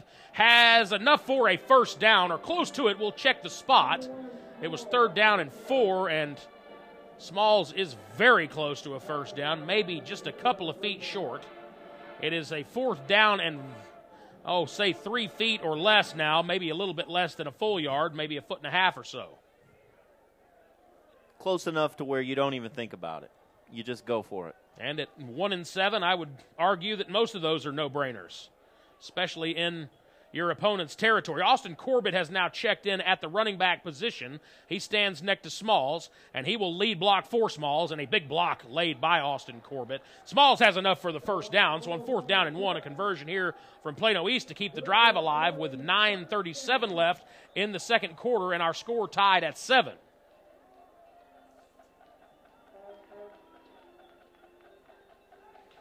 Plano East taking their time now. The clock is rolling. 20 left on the play clock. Smalls staring to the near sideline, now enters the huddle. Barking orders to his troops. They have the play they want. Deontay Powell stands to Smalls' right. Here is a read option play. Smalls, keeper, and is able to shuffle, sidestep a tackler and pick up 4.5 on 1st down. So 2nd down and 5.5. Forthcoming for the Panthers. It's pretty exciting if you're a Panthers fan out there. You've got Miklo Smalls, a junior, Audio Matosho Jr., Tim Wilson Jr., Zadok Wilson Jr. Are you noticing a trend here? This is a young team. There's a lot to look forward to, folks, for next year, so stay tuned to Plano East football. Lots coming up. Had a nice chat with Coach McCullough before the game tonight. Here's a handoff to Deontay Powell, and Powell into the secondary, and he is wrestled to the ground after enough for 1st down yardage. And during that conversation with Coach McCullough, we talked about what you just mentioned, just how young this offense is. Other than Alan Sarabia, the left tackle, you've got Howard Mullins and Charles Edgett, the right guard and right tackle. You take out those 3 guys, and essentially this entire team is returning. You got Deontay Powell coming back, Trey Hunter, he's been out for a couple of weeks, but he was just a freshman running back. He was electric when we saw him earlier this season, so a lot of talent returning. Here is Powell now, and Powell picks up 3 on 1st down and 10, as now Plano East threatening here inside the red zone at the Hebron 14-yard line.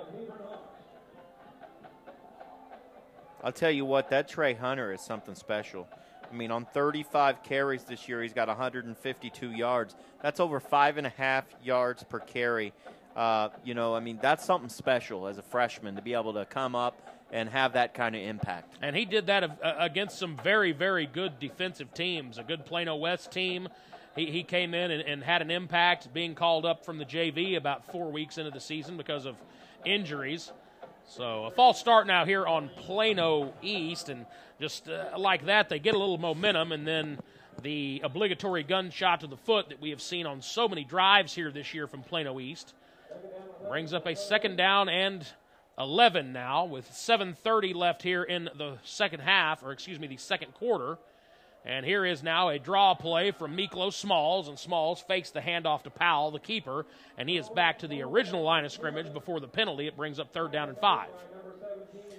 Here in 3rd and 5, your playbook is really wide open. I mean, you can run, you could throw a pass to the outside to Omatosho, you could throw an inside screen pass to Zadok Wilson, try to get a block on the outside by Tim Wilson and run it to the outside for a touchdown. I mean, your playbook is really wide open here on 3rd and 5. Ball on the near hash. They are isolating Tim Wilson all by himself up to the top of the field. Zadok Wilson and Omatosho down to the near side, and now we have a whistle, and I believe a timeout has been called. And we will take a quick timeout as well. When we come back, we will have the remainder of the first half of play. You're listening to the Roden Boss, Flooring America and Appliances presentation of Plano East Panthers football on SportsSoundsRadio.com. Rodenbaugh's, located at 102 West Main Street in Allen, has all of your appliance and floor covering needs. Rodenbaugh's offers expert sales and installation on carpet, wood, ceramic, marble, and vinyl flooring. The appliance showroom displays state-of-the-art name-brand home appliances. As always, Rodenbaugh's backs up their knowledgeable sales with factory-trained service technicians. Rodenbaugh's, Allen's oldest business, family-owned and operated since 1962.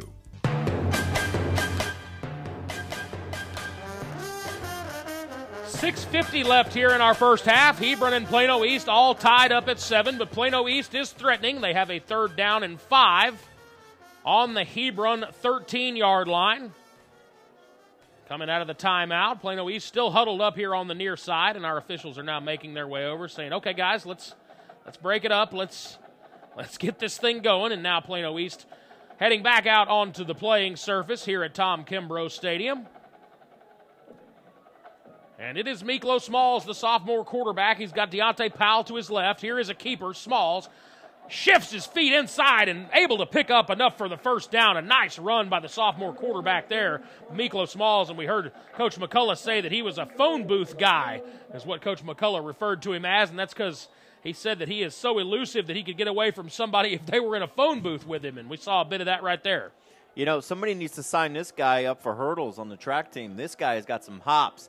He can jump, he can turn, he can spin. He's got a lot of talent, this Miklo Smalls. It is amazing what an athletic, mobile quarterback can do for an offense. Here is Smalls. Now the ball is on the ground. Smalls and Powell could not come up with the exchange, and Hebron has come up with the football at the 4-yard line.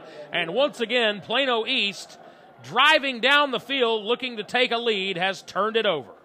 That right there is just sloppy football. I mean, you get down there, you're driving, you get the first down, after the spectacular run by Miklo Smalls, and then they're just not able to come up with the handoff. I mean, that's a team-killing drive-ending play. I mean, it's just awful.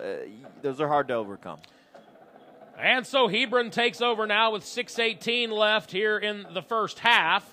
From their own 4-yard line, here is a handoff to Garbett. Garbett over the left guard, and he is able to pick up 3 yards. And you mentioned, just what a killer that is. Plano East goes on this long, sustained drive. They do everything right. The whole drive, they get down inside the 5, and then it was just a bum exchange from Miklo Smalls and Deontay Powell. That was one of those plays that's a read play where Miklo Smalls is reading the defensive end. If you see the defensive end crash, you keep. If you see the defensive end stay at home, you hand off. And I believe there was just a little bit of hesitation there by the sophomore quarterback as to what he wanted to do. Powell was not able to secure the handoff, and the ball ends up on the ground. Hebron recovers, and that is where we're at now. Here is a toss to Garbett. Garbett into the secondary. He's out past the 20. Breaks a tackle, 25, 30, 35, 40, 45, and he has run out of bounds at the 45-yard line. But Angelo Garbett, just like that, flips the field position at worst for Hebron. But nice run there by the senior running back / linebacker. Yeah, Garbett, I'll tell you what, he is a lot to handle. 6'2", 210 pounds as a running back. He's got 192 carries on the year for over 1,100 yards and 11 touchdowns. That's over 5.8 yards a carry. If he wasn't going to play linebacker somewhere, he was going to play running back. I'll tell you what, this kid is spectacular. And apparently, from what I understand, he has started getting some looks at the running back position as well. So you might see him in that Beavers uniform carrying the mail a little bit. Here is Garbett again. Ball officially spotted at the 37-yard line, so Garbett steps out of bounds before he's able to get up past the 40. Hard to see on that far sideline, but Garbett with another carry brings up 2nd down and 1. 5:30 left here in the first half. Hebron and Plano East all tied at 7.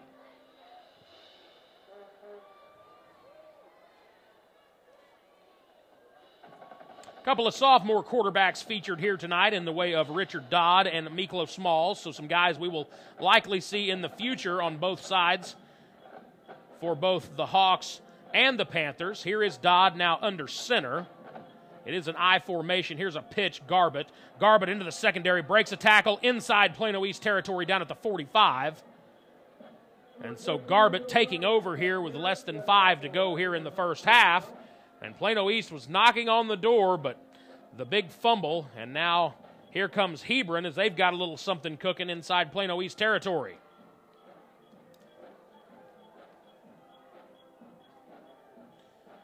Here's Garbett once again. Garbett trying to get outside, could not do so. That's 2 plays in a row. They went to that power toss to the right side. I mean, they're making a statement here. Garbett is saying, bring me down. Try to take me down. That time, big Dion Davis was up to the challenge. No gain on the play. 2nd down and 10. I mean, turnovers are huge in the red zone. It's a game changer.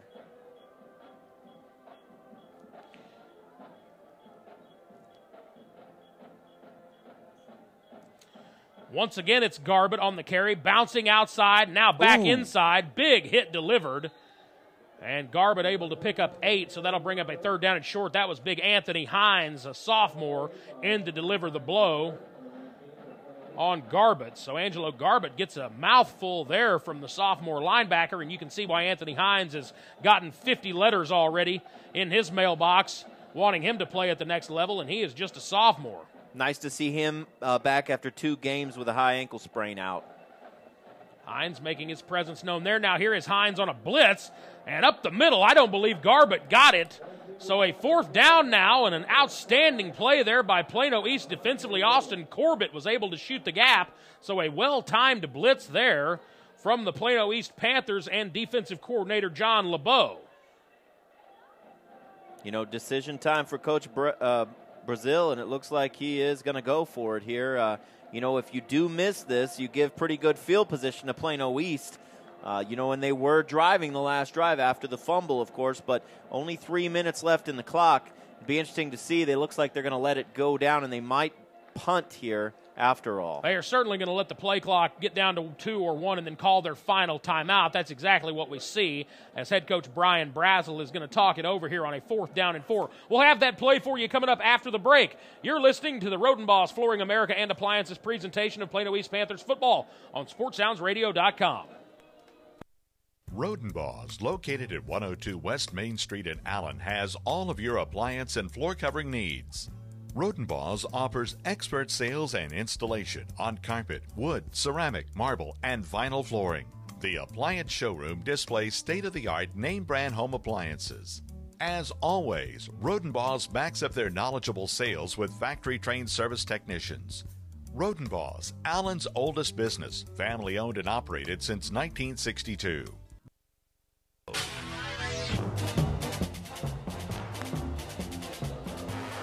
It is Friday night, and we are here at Tom Kimbrough Stadium in Murphy, Texas. I'm Eli Jordan, along with my broadcast partner, Rick Folletti, and it is a 7-7 score with 2:53 left here in the first half of play. A 4th down and 3 now for the Hebron Hawks, and the offense is headed back out onto the field as Brian Brazel decides he wants to go ahead and go for it here. Offensive coordinator Jamie Carr in his 2nd season, throwing caution to the wind with a 1-7 team here.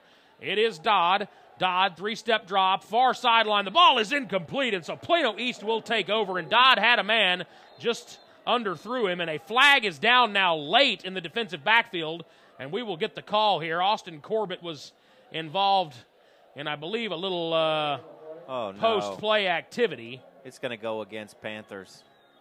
Holding against the Panthers. And we have a defensive holding now called, I believe, on number 25, Austin Corbett. That's devastating.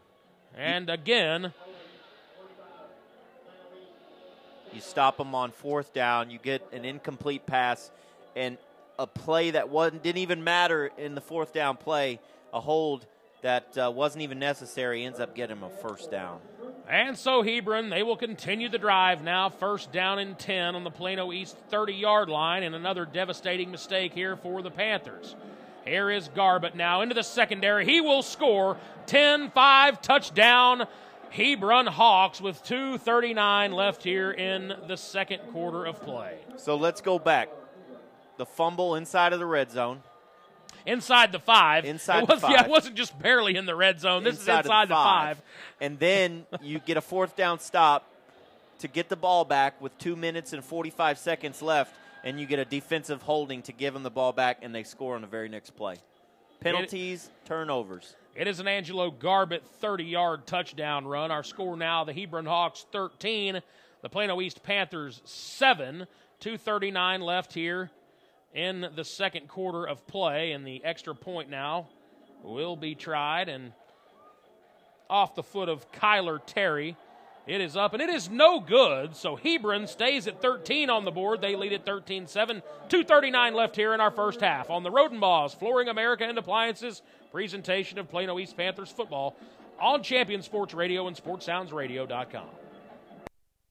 Shell experts here to talk about the protective shield you see at Shell stations all over the country. Featuring us. It's there to remind you that no other gasoline protects your engine better than Shell nitrogen-enriched gasolines. Now with 20% more cleaning agents than before. Performance-robbing gunk doesn't stand a chance because your intake valves and fuel injectors are protected. Actively shielded. Hence the big protective shield here. So try Shell nitrogen-enriched gasolines today. No other gasoline protects your engine better. For quality auto service and repair, see the folks at Flat Shell on Preston Road at I-635.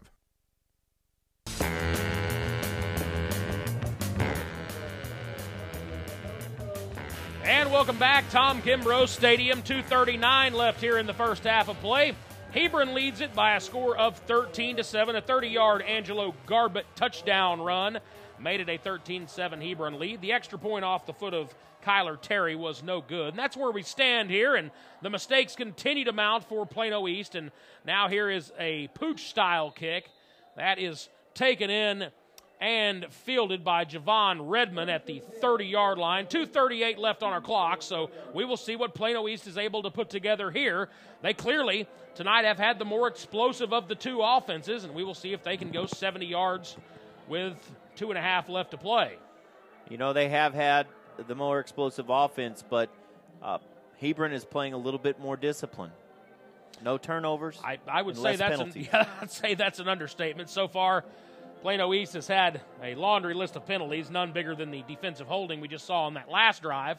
They have also fumbled inside the 5-yard line going in to score. Now here's Smalls out of the gun, flushed from the pocket, looking to run, now to the near side, finds some room, gets a block, and a nice block by Zadok Wilson out on the near side, springs Smalls. Smalls out past the 40-yard line, and the chains will move, and not much time gone off the clock there, under 2.5 to play, and Plano East getting towards the midfield stripe.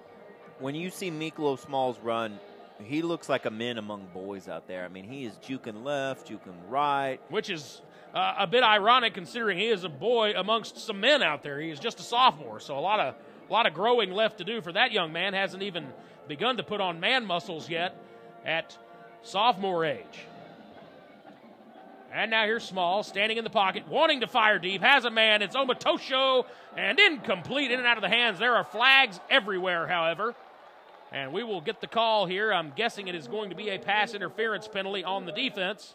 I love that call, Eli. You take on the backup cornerback. That time they go after Colton Chapin. He's only 5'10" against Adi Omatosho, 6'3". Throw the ball up. Let Omatosho have a chance to come down with that ball. You get what you wanted. You didn't get the pass play completion, but you get a nice 15-yard pickup from the penalty. That's exactly what you're looking for. That's just an absolute great play that time by Plano East. And the pass interference penalty is officially called here by our head official, and so that moves the ball into Hebron territory now at the 42-yard line of Hebron. Plano East now in business. First down and 10, 2:20 left here in the first half. 13-7, Hebron leads it. Here is a draw play up the middle. It's Javon Redmond, and Redmond into the secondary. He is inside the 25-yard line. And what a run there from Javon Redmond, by far his longest of the season. And so Redmond has East back in business here. And like I said a moment ago, this has been clearly the more explosive offense. And they just unfortunately trail in the most important category right now, and that is on the scoreboard. Redmond stays in the game now. Here is a fake to Redmond. Smalls has a blocker. It's Corbett. And Smalls down to the 20-yard line, a pickup of 4. And with 1:48 left here on the clock, it's a 13-7 lead for Hebron, but Plano East is driving. East still does have 2 timeouts. They don't have to be in a huge hurry here. They got 1:40 left on the clock. They're at the 21-yard line. It would actually be a little beneficial for them to slow down and let a little bit of time come off the clock.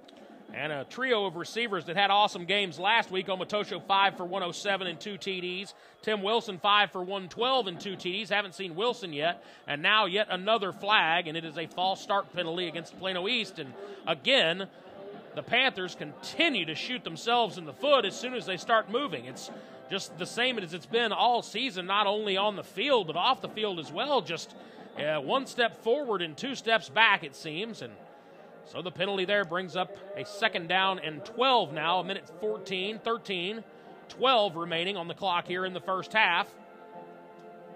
They can't let that penalty define this drive. They've got to punch the ball in the end zone here. Haven't heard much out of Tim Wilson here tonight. He did have 5 catches for 112 yards and 2 TDs last week. Looking deep, looking for Wilson. Here is the play in the end zone, in and out of the hands of Wilson, but multiple flags are down once again. Tim Wilson with the one-on-one coverage out there, and we will see a penalty flag once again on that Hebron Hawks defense. And this time they're going to flag Omar Hicks anew. You know, that ball wasn't actually a well-thrown ball by Miklo Smalls. Hicks anew just didn't get turned around, and if he would have turned around, he had a chance to intercept that ball. Just not a very good defensive play that time. Great job by Tim Wilson to make an effort on the ball and almost came up with a touchdown there. And Tim Wilson, standing 6'4", 180 pounds. He is just a junior. So another one of those weapons that will return next season for Miklo Smalls. And so after the defensive pass interference, the second of this drive, 51 seconds left on our clock. Hebron leads it 13-7 over Plano East, but Plano East in business here. 1st down and 10 at the 12-yard line. Smalls now in the shotgun. He's got Redmond to his left. Smalls now fakes the throw. Now will pull it down and keep inside the 10 down to the 9, looking to get out of bounds. And he did not. The clock will continue to move here now with 40 seconds left and rolling. Still 2 timeouts left for Plano East. And now they will elect to use one of those timeouts with 33 seconds left on the clock. We'll keep it right here for the last couple of plays of the first half for you. But what a first half it's been. Make sure you stay tuned here for the Buford Roofing and Construction halftime show. We'll get you updated on some scores from around the area, including that big Allen Plano West game over at John Clark Stadium here in Plano. We'll also get you caught up on all the halftime stats and other scores from around the area as well. So we'll do all that on the Buford Roofing and Construction halftime show coming up here in just 33 ticks on our game clock. 13-7. Hebron leads Plano East. Plano East now trying to punch it in, though. Used one of their last 2 timeouts. Plano East still has 1 timeout remaining. Hebron with none. On this Halloween night from Tom Kimbrough Stadium. And all the bands and all that good stuff making their way down onto the field for their halftime Halloween performance here tonight. It is senior night for Plano East, and unfortunately for Plano East, a lot of the senior leaders for this team unable to participate here tonight, including Landis Durham, who is one of their senior leaders. He tweaked a knee a couple of weeks back in practice, and Coach McCullough said he probably could have gone tonight, but no reason to risk it. And here's a handoff now to Smalls. It's Redmond. Redmond fighting for yardage, cannot pick up much. And so with 22 seconds left here in the first half, Plano East will use their final timeout. And Rick, what did you think about Plano East's first half here tonight? I mean, clearly the offense has played very, very well. They've gone on a couple of very long sustained drives. Just mistake after mistake after mistake, and we've seen this time and time again. And this happens with a young team, but at some point you really have to cinch up these mistakes and put one into the end zone. I think fundamentally both offensive defense have played pretty well. You know, the offense has shot themselves in the foot one time, turning the ball over at the 5-yard line. Then to start off the game, you know, Miklo Smalls throws the interception, gives the short field to Hebron, and they score there. So, I mean, ultimately, all 13 of the points have come off turnovers. Well, and you also forget the defensive holding penalty after Plano East was able to stop Hebron on a 4th down and 3. They commit a defensive holding penalty, give Hebron a first down, and they score on the very next play. So, really, the 2 turnovers and then that one huge penalty have cost them all 13 points here tonight, and they're still in the ball game. So, you know, a nice job by Plano East to kind of keep their wits about them, even though they have, like you said, shot themselves in the foot here on a couple of occasions. This could very easily be a 17-21 nothing lead for Plano East. It is not, obviously. It is a 13-7 lead for Hebron, but Plano East is battling here tonight, as are the Hawks. And, you know, you knew these two teams were going to come in tonight, even though they're 1-7. These are a couple of head coaches that do have a lot of pride in what they do, and you knew they were going to battle here tonight. All right, let's reset it for you. 13-7. Hebron leads. 20 seconds left here in our first half. Here is Smalls now out of the shotgun. 3rd down. Smalls rolling to his left, looks, has a man incomplete in and out of the hands of Zadok Wilson. And that will bring up a 4th down now in about 4 yards. Plano East can get a first down inside the 5. They'd have to get down to about the 1.5-yard line. And with 13 seconds left, no timeouts left for Plano East, we will see what Joey McCullough elects to do. And it appears that he will elect a field goal try. I would have liked to have seen at least one shot with Tim Wilson against the shorter defender. Throw it up to the big man, let him try to come down with it, but they are going to go with the field goal. And it is Henry Matson. And the kick is away. And the kick is good, so Hebron will maintain their lead here as we approach halftime. 13-10 now is our score with just 9 seconds left on the clock. And we will see exactly what Plano East elects to do here on this kickoff. I would imagine you will see some sort of squib type of kick. No timeouts left for either team, so barring some tomfoolery here for Hebron, I would imagine that this will be our halftime score. Of course, I have been wrong before. I would have told you last week that Plano East would probably come away with a win when there was 7 minutes left on the clock, too. And it is Halloween night, although I would imagine that Plano East spin up all of their craziness last week in that game against Louisville.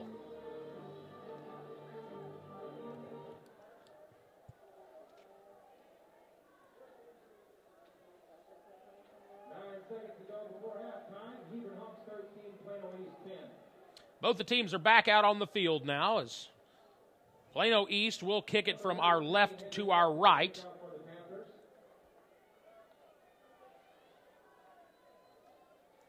Henry Matson now collects his pigskin here at the 40-yard line. He will set it down and get ready to kick it away. He will have the wind on this kick, the wind blowing pretty significantly out of our north tonight. As I mentioned earlier, we had a cold front that blew through the DFW area earlier today.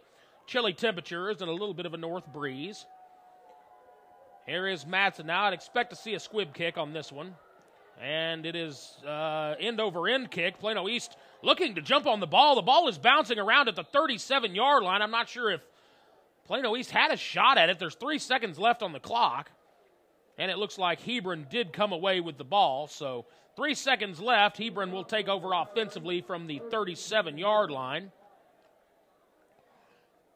And I would imagine Coach Brian Brazel just happy to get away with a 13-10 lead here. Will probably just have his sophomore quarterback Richard Dodd take a knee. And I believe that's exactly what we will see here as Dodd now makes his way out under center. Just 3 ticks left here in the first half. And now that all the personnel is on the field for Hebron, here is Dodd taking the snap, taking the knee, and that will take us to halftime. Our score is Hebron 13 and Plano East 10. Stay tuned for the Buford Roofing and Construction halftime show. We will get you updated on all the stats from this game, as well as update you on that Allen Plano West game across town there, and we'll get you updated on all the scores from around the area. You're listening to the Roden Boss Flooring America and Appliances presentation of Plano East Panthers football on SportsSoundsRadio.com. This program is produced and broadcast with the permission of and authorization from the Plano Independent School District. It is under the direction of and is copywritten by Sports Sounds Radio. Any rebroadcast, retransmission, or use of the audio stream, including any or all other use of the accounts of this broadcast without the direct written consent and permission of Sports Sounds Radio is strictly prohibited. All rights are reserved by Sports Sounds Radio and SportsSoundsRadio.com. This is a Sports Sounds Radio presentation. Rodenbaugh's, located at 102 West Main Street in Allen, has all of your appliance and floor covering needs. Rodenbaugh's offers expert sales and installation on carpet, wood, ceramic, marble, and vinyl flooring. The appliance showroom displays state-of-the-art name-brand home appliances. As always, Rodenbaugh's backs up their knowledgeable sales with factory-trained service technicians. Rodenbaugh's, Allen's oldest business, family-owned and operated since 1962. Shell experts here with a pitching machine and a shield to demonstrate the importance of protecting your engine. Think of me as an engine. The Shield is new Shell gasoline with 20% more nitrogen and rich cleaning agents than before. And the baseballs are gunk that attack intake valves and fuel injectors. Come on, gunk, is that all you got? Gunk is out of here. New Shell nitrogen-enriched gasolines. No other gasoline protects your engine better. For quality auto service and repair, see the folks at Flat Shell on Preston Road at I-635. Are you tired of only spending time as a family huddled around the TV? Would you like to enjoy some culture with your loved ones without breaking the bank? Then let me introduce you to the Greater Dallas Youth Orchestra. The GDYO provides music education and performance opportunities for musically talented youth, but this is no kids' concert. The GDYO comprises 7 different ensembles made up of over 425 talented musicians ages 8 to 18, representing more than 50 communities in North Texas. You won't believe how amazing these ensembles sound until you hear it for yourself. So join them for one of their concerts at the Meyerson Symphony Center or Dallas City Performance Hall. For more information on how to make a donation, as well as a listing of upcoming GDYO concerts, visit gdyo.org. And if you know a talented young musician interested in an unbelievable experience, auditions take place in the spring. Connect with the Greater Dallas Youth Orchestra on Facebook, Twitter, LinkedIn, and at gdyo.org. Point of Origin Design is your one-stop shop for all your apparel, promotional, event, or team uniform needs. Point of Origin Design is a full-service design and logo creation company that offers a wide variety of imprintable and embroidered products. With competitive pricing and quality work, you can't go wrong with Point of Origin Design. It's always best to start at the right point, so visit them online at pointoforigindesign.com. Let them help you plan your next promotional item or design your next t-shirt. That's online at pointoforigindesign.com.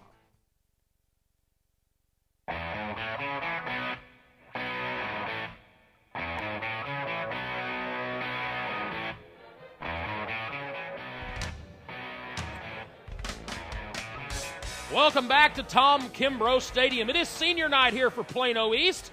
The bands have made their way out onto the field. They are giving their halftime performances. A 13-10 score is what we have here tonight. It is 13 for Hebron and Plano East with 10, so a 13-10 lead for the Hebron Hawks.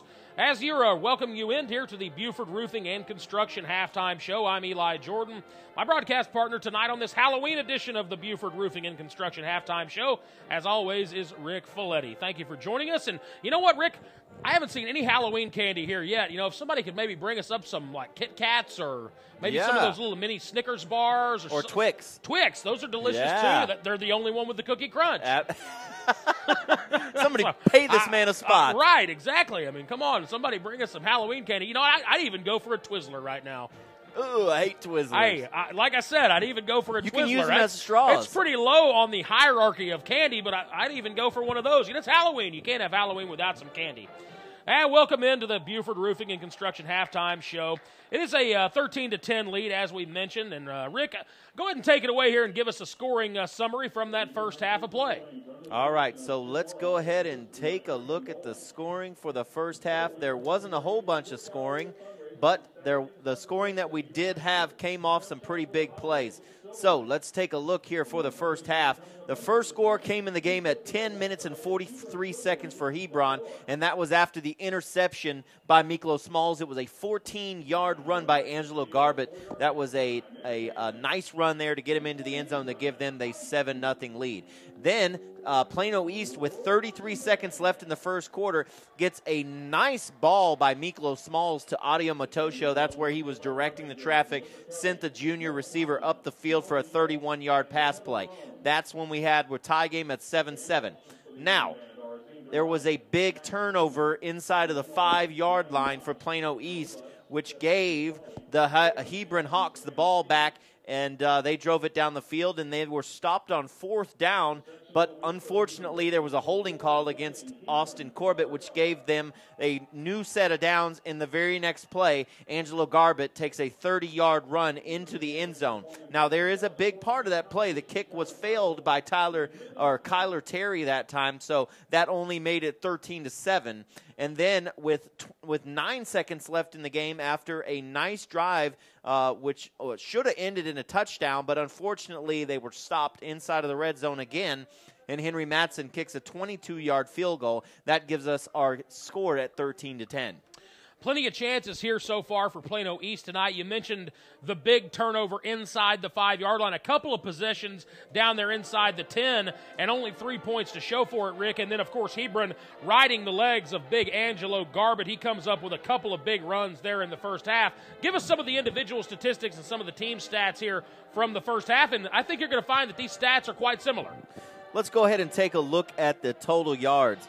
Hebron comes in with 139 total yards in the first half. Plano East 180. Not too far off there. Let's look at the first downs. 12 for Plano East, 8 for Hebron. Now, again, let's get into the rushing. 21 rushes for Hebron, 132 yards. Leading the rushing is Angelo Garbett, 13 attempts for 116 yards. Just under 9 yards a carry with 2 TDs. Somebody get this guy a scholarship to run the ball. I'll tell you what, he may have a linebacker scholarship waiting for him, but this is one talented runner. For Plano East, 24 rushes for 114 yards with just under 5 yards per carry, with Miklo Smalls leading the way, 15 rushes for 57 yards, and Deontay Powell was 7 for 36.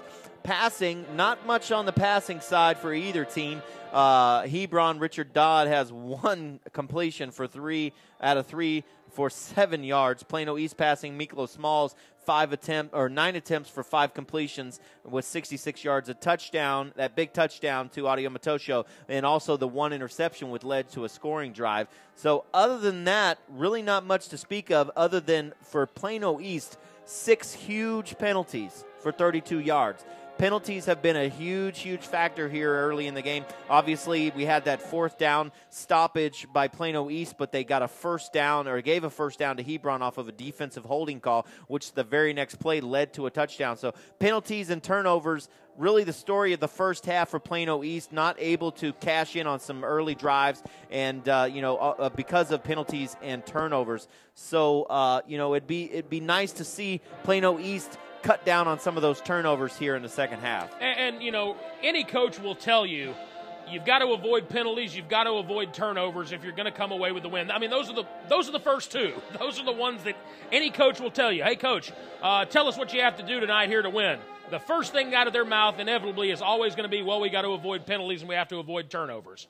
And you saw in the first half there exactly what happens when you do both of those things. And unfortunately, Plano East, with the fumble inside their own 5-yard line, about to score, going in to score at the 3, they turn it over there on a bum exchange from Miklo Smalls to Deontay Powell, and that's just a killer. I mean, you've got to come away with points there.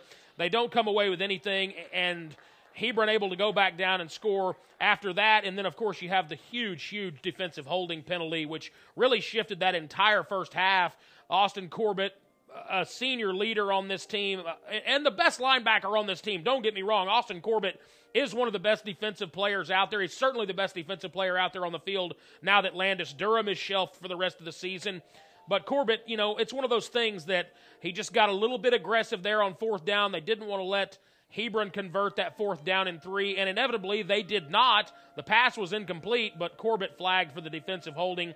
That gives Hebron a fresh set of downs, and then Angelo Garbett does the rest, a 30-yard touchdown run on the very next play. So a big penalty there, a big turnover going in to score for Plano East, and that's how you lose games that you should win. And we'll see what happens in the second half of play. But, that being said, all the mistakes, all the penalties, Hebron still only leads it by 3 here at halftime. So Plano East very much in this football game. When we come back on the Buford Roofing and Construction halftime show, we will get you updated on that big across-town game. It's Plano West and Allen, and I think you're going to be shocked when you hear this score. We'll tell you whenever we come back, and as well as get you updated on some other scores from around DFW. You're listening to the Roden Boss Flooring America and Appliances presentation of Plano ISD football on SportsSoundsRadio.com. Rodenbaugh's, located at 102 West Main Street in Allen, has all of your appliance and floor covering needs. Rodenbaugh's offers expert sales and installation on carpet, wood, ceramic, marble, and vinyl flooring. The appliance showroom displays state-of-the-art name-brand home appliances. As always, Rodenbaugh's backs up their knowledgeable sales with factory-trained service technicians. Rodenbaugh's, Allen's oldest business, family-owned and operated since 1962. Shell experts here to talk about the protective shield you see at Shell stations all over the country. Featuring us. It's there to remind you that no other gasoline protects your engine better than Shell nitrogen-enriched gasolines. Now with 20% more cleaning agents than before. Performance-robbing gunk doesn't stand a chance because your intake valves and fuel injectors are protected. Actively shielded. Hence the big protective shield here. So try Shell nitrogen-enriched gasolines today. No other gasoline protects your engine better. For quality auto service and repair, see the folks at Flat Shell on Preston Road at I-635. Writer Gerald Early said that when they study our civilization 2,000 years from now, there will only be 3 things that Americans will be known for: the Constitution, baseball, and jazz music. GDYO's Jazz Institute provides young musicians in North Texas the opportunity to learn what it means to be a jazz musician through weekly technique classes and combo rehearsals with professional jazz musicians. From the first note to the final round of applause, GDYO Jazz Institute concerts will amaze and delight both hardcore jazz cats and new fans alike. Learn more about the truly original American art form through the GDYO Jazz Institute online at gdyo.org/jazz. If you're a basketball parent or coach, you need StatGeek, the simplest way to keep stats ever created. Our easy-to-use iPad app turns anyone into a professional statistician, and all they have to do is simply follow the ball. Produce full and accurate box scores and play-by-play reports. Send accurate stats out to your fans, media, or recruiters. It's sports statistic collection redefined. StatGeek is available right now in the iPad App Store for just $4.99, and there are team fundraising opportunities available as well on the web at statgeek.com. StatGeek, keep your eye on the ball. The Centers for Disease Control and Prevention estimates that nearly 4 million brain injuries occur every year due to sports in the U.S. They also estimate that 70% of concussions go unreported. Not identifying concussions early can be devastating, especially if the athlete continues to play with symptoms. Catching hard hits fast is critical, and that's why you need the Shockbox Helmet Impact Sensor. The Shockbox is a small sensor that easily attaches to most football, lacrosse, and hockey helmets and instantly sends a signal to a smartphone on the sidelines when the player has taken a hard hit that puts them at higher risk for injury. The free app receives data from the sensor, displays information about the impact, and even walks the user through a concussion assessment. The app also logs symptom and impact data for future medical use. Visit ShotboxDFW.com to learn more about the Shockbox Impact Alert Sensor and determine if it is the right option for your child. Be warned instantly when a player has experienced a head impact that could result in a concussion. Visit ShockboxDFW.com today. ShockboxDFW.com.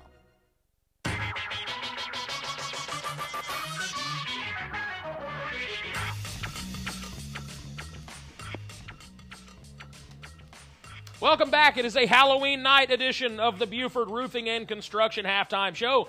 I'm Eli Jordan along with my broadcast partner Rick Folletti. The Hebron Band is out on the field giving their presentation of what appears to be, did we decide this is a Cinderella presentation? No, Alice in Wonderland. Alice in Wonderland. Okay, all right. Well, they've got all kinds of good stuff going on down there. A lot of the flag girls in the band letting her rip down there for Hebron. Of course, I think you said in our break that Hebron is one of the bands that's They get a lot of national accolades. Yeah, they're is that one correct? one of the best bands in North Texas. They usually always win a lot of competitions that they go to. And let me tell you, this here tonight is fabulous. They've got sprockets, clocks that work. I mean, they've got Alice, girls dressed up as Alice all up and down the field. They're doing dancing. I mean, this is just a fabulous presentation. Yeah, well, it is. It has been an interesting presentation as they are now just wrapping up their halftime presentation. The Plano East Band will take the field next, and they have about 15 minutes worth of band time themselves. So we will eat up some of our Buford Roofing and halftime show. Let's get you caught up on some scores from around the area. I'll give you a few of last night's scores, as we did have a few games that went on last night, including a couple of 6A playoff implication games, and then Rick will take over and give you our scoring update from tonight, including that big one across town, Plano West and Allen taking on one another over at John Clark Stadium. But last night's scores in District 6A, Plano comes away a winner over Flower Mound Marcus. They win it by a score of 41-7. Plano gets their starting quarterback back, and he did an outstanding job for them last night. Plano assures themselves of a playoff berth. Flower Mound Marcus is eliminated from playoff contention with that loss last night. The other big game last night in 6A, Louisville fighting for their playoff lives. They are unable to come away with a win against McKinney-Boyd, as Boyd puts Louisville's playoff hopes to rest with a 31-17 win. A couple of other scores from last night's action. 7-6A, the Trinity Trojans come away with a win against Richland. 55-17 is the final there. So Coach Steve Lineweaver has his Trinity team once again poised for another playoff run. And in District 5, 6A, Denton Geyer with a 58-21 win over Keller Timber Creek.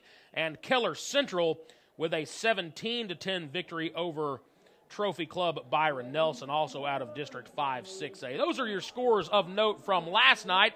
And Rick, why don't you take it away and get us caught up on some of the scores from around the area tonight, including that Plano West Allen game, which I think our listeners are going to be pretty shocked to hear the score of that one. All right, folks. Who doesn't love Friday night football in North Texas?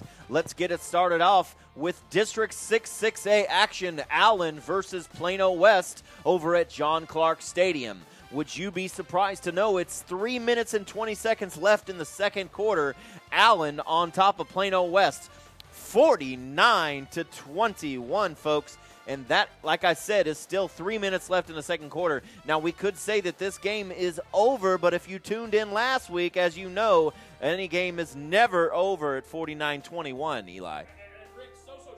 Did in fact play tonight. There was a question mark as to whether he was going to actually suit up. He did have an ankle sprain that he was dealing with all week, but Sosa Jamabo playing tonight. And if you heard that score, you probably think, oh, well, there's no way Jamabo suited up for Plano West, but he did in fact play, and he's putting up some good numbers there in that first half. Yeah, he is. He's got 20 carries for 181 yards at 9 yards per attempt and 2 TDs. That's pretty good only in the second quarter, but you got to look at the Allen side of things. 11 for 15 with 3 TDs for Kyler Murray. In addition to that, he's rushed the ball 6 times for 75 yards at 2 TDs. If my math serves me correct, that's 5 touchdowns for Kyler Murray. Now, a couple of outstanding athletes in that game. Let's go ahead and get to other 6A action. Arlington Martin versus Arlington at Maverick Stadium. Arlington Martin on top, 33-7 in the second quarter. Arlington Lamar and Weatherford playing at Cravens Field in Arlington. Lamar all over Weatherford, 48-7 in that one. Bowie and Pascal playing. Bowie all over poor Fort Worth Pascal, who's had a tough year this year, 42-0 in that one. Big game in 5-6A action. Denton Ryan and Justin Northwest with playoff implications on the line. Close game here. Third quarter action. Denton Ryan driving in the red zone on top of Northwest, 34-27. Let's get you to another huge game with playoff implications. Keller and Keller Fossil Ridge at the ISD complex in Keller. Keller on top of Fossil Ridge, 17-14 in the fourth quarter. And 7-6A action, Coppell and Colleyville Heritage Panthers. Coppell on top, 20-0 in the second quarter, shutting out the Panthers here tonight. Southlake Carroll with a 41-0 lead in Haltom. That one not even close. And 8-6A action, Mansfield and Cedar Hill. This one was a huge playoff implication game. We talked about this early in the broadcast. 21-21. Cedar Hill and Mansfield all locked up in the second quarter. Nice game going on there in Cedar Hill. DeSoto trying to bounce back after the loss of DeSoto last Thursday night in the primetime action on ESPN2. DeSoto playing Midlothian here tonight. They're on top 28-7 in that one. Grand Prairie and Duncanville. Duncanville having a tough season here. Grand Prairie on top 24-3 in that one. And let's see, we got a couple of few more conferences to get to. 9-6A action, Irving, MacArthur, and Jesuit. MacArthur on top 35-17 of Jesuit, who is actually a playoff contender. MacArthur doing a nice job tonight against the playoff contender at Jesuit. WT Wyatt and Irving Nimitz at the Irving School Stadium, 25-7 Nimitz on top of White. And Skyline, Dallas Skyline and Carrollton R.L. Turner in a nice matchup at Forrester Field. Skyline on top 28-14 in that one. Let's move on to 10-6A action. Highland Park and Richardson Berkner at Wildcat Ram Stadium. Highland Park 34, Berkner 10. Lake Highlands and North Mesquite at Memorial Stadium in Mesquite. North Mesquite on top 14-10 in that one. Mesquite and Richardson in the second quarter, and Mesquite actually trailing 14-17 in that one. District 11 6A, North Garland and Garland at Garland's Williams Stadium, 27-14. Garland on top of North Garland, and Rowlett and Garland Naaman Forest. And Rowlett is all over Garland, Naaman Forest, 34-0 in that one. So lots of good playoff implications here tonight as far as games are concerned, and lots of good action here, especially in 6A. And Keller, once again, we will recap there for you. Allen all over Plano West, 49-21. And finally, we'll recap here of halftime score, Hebron 13, Plano East 10 here at Kimbrough Stadium.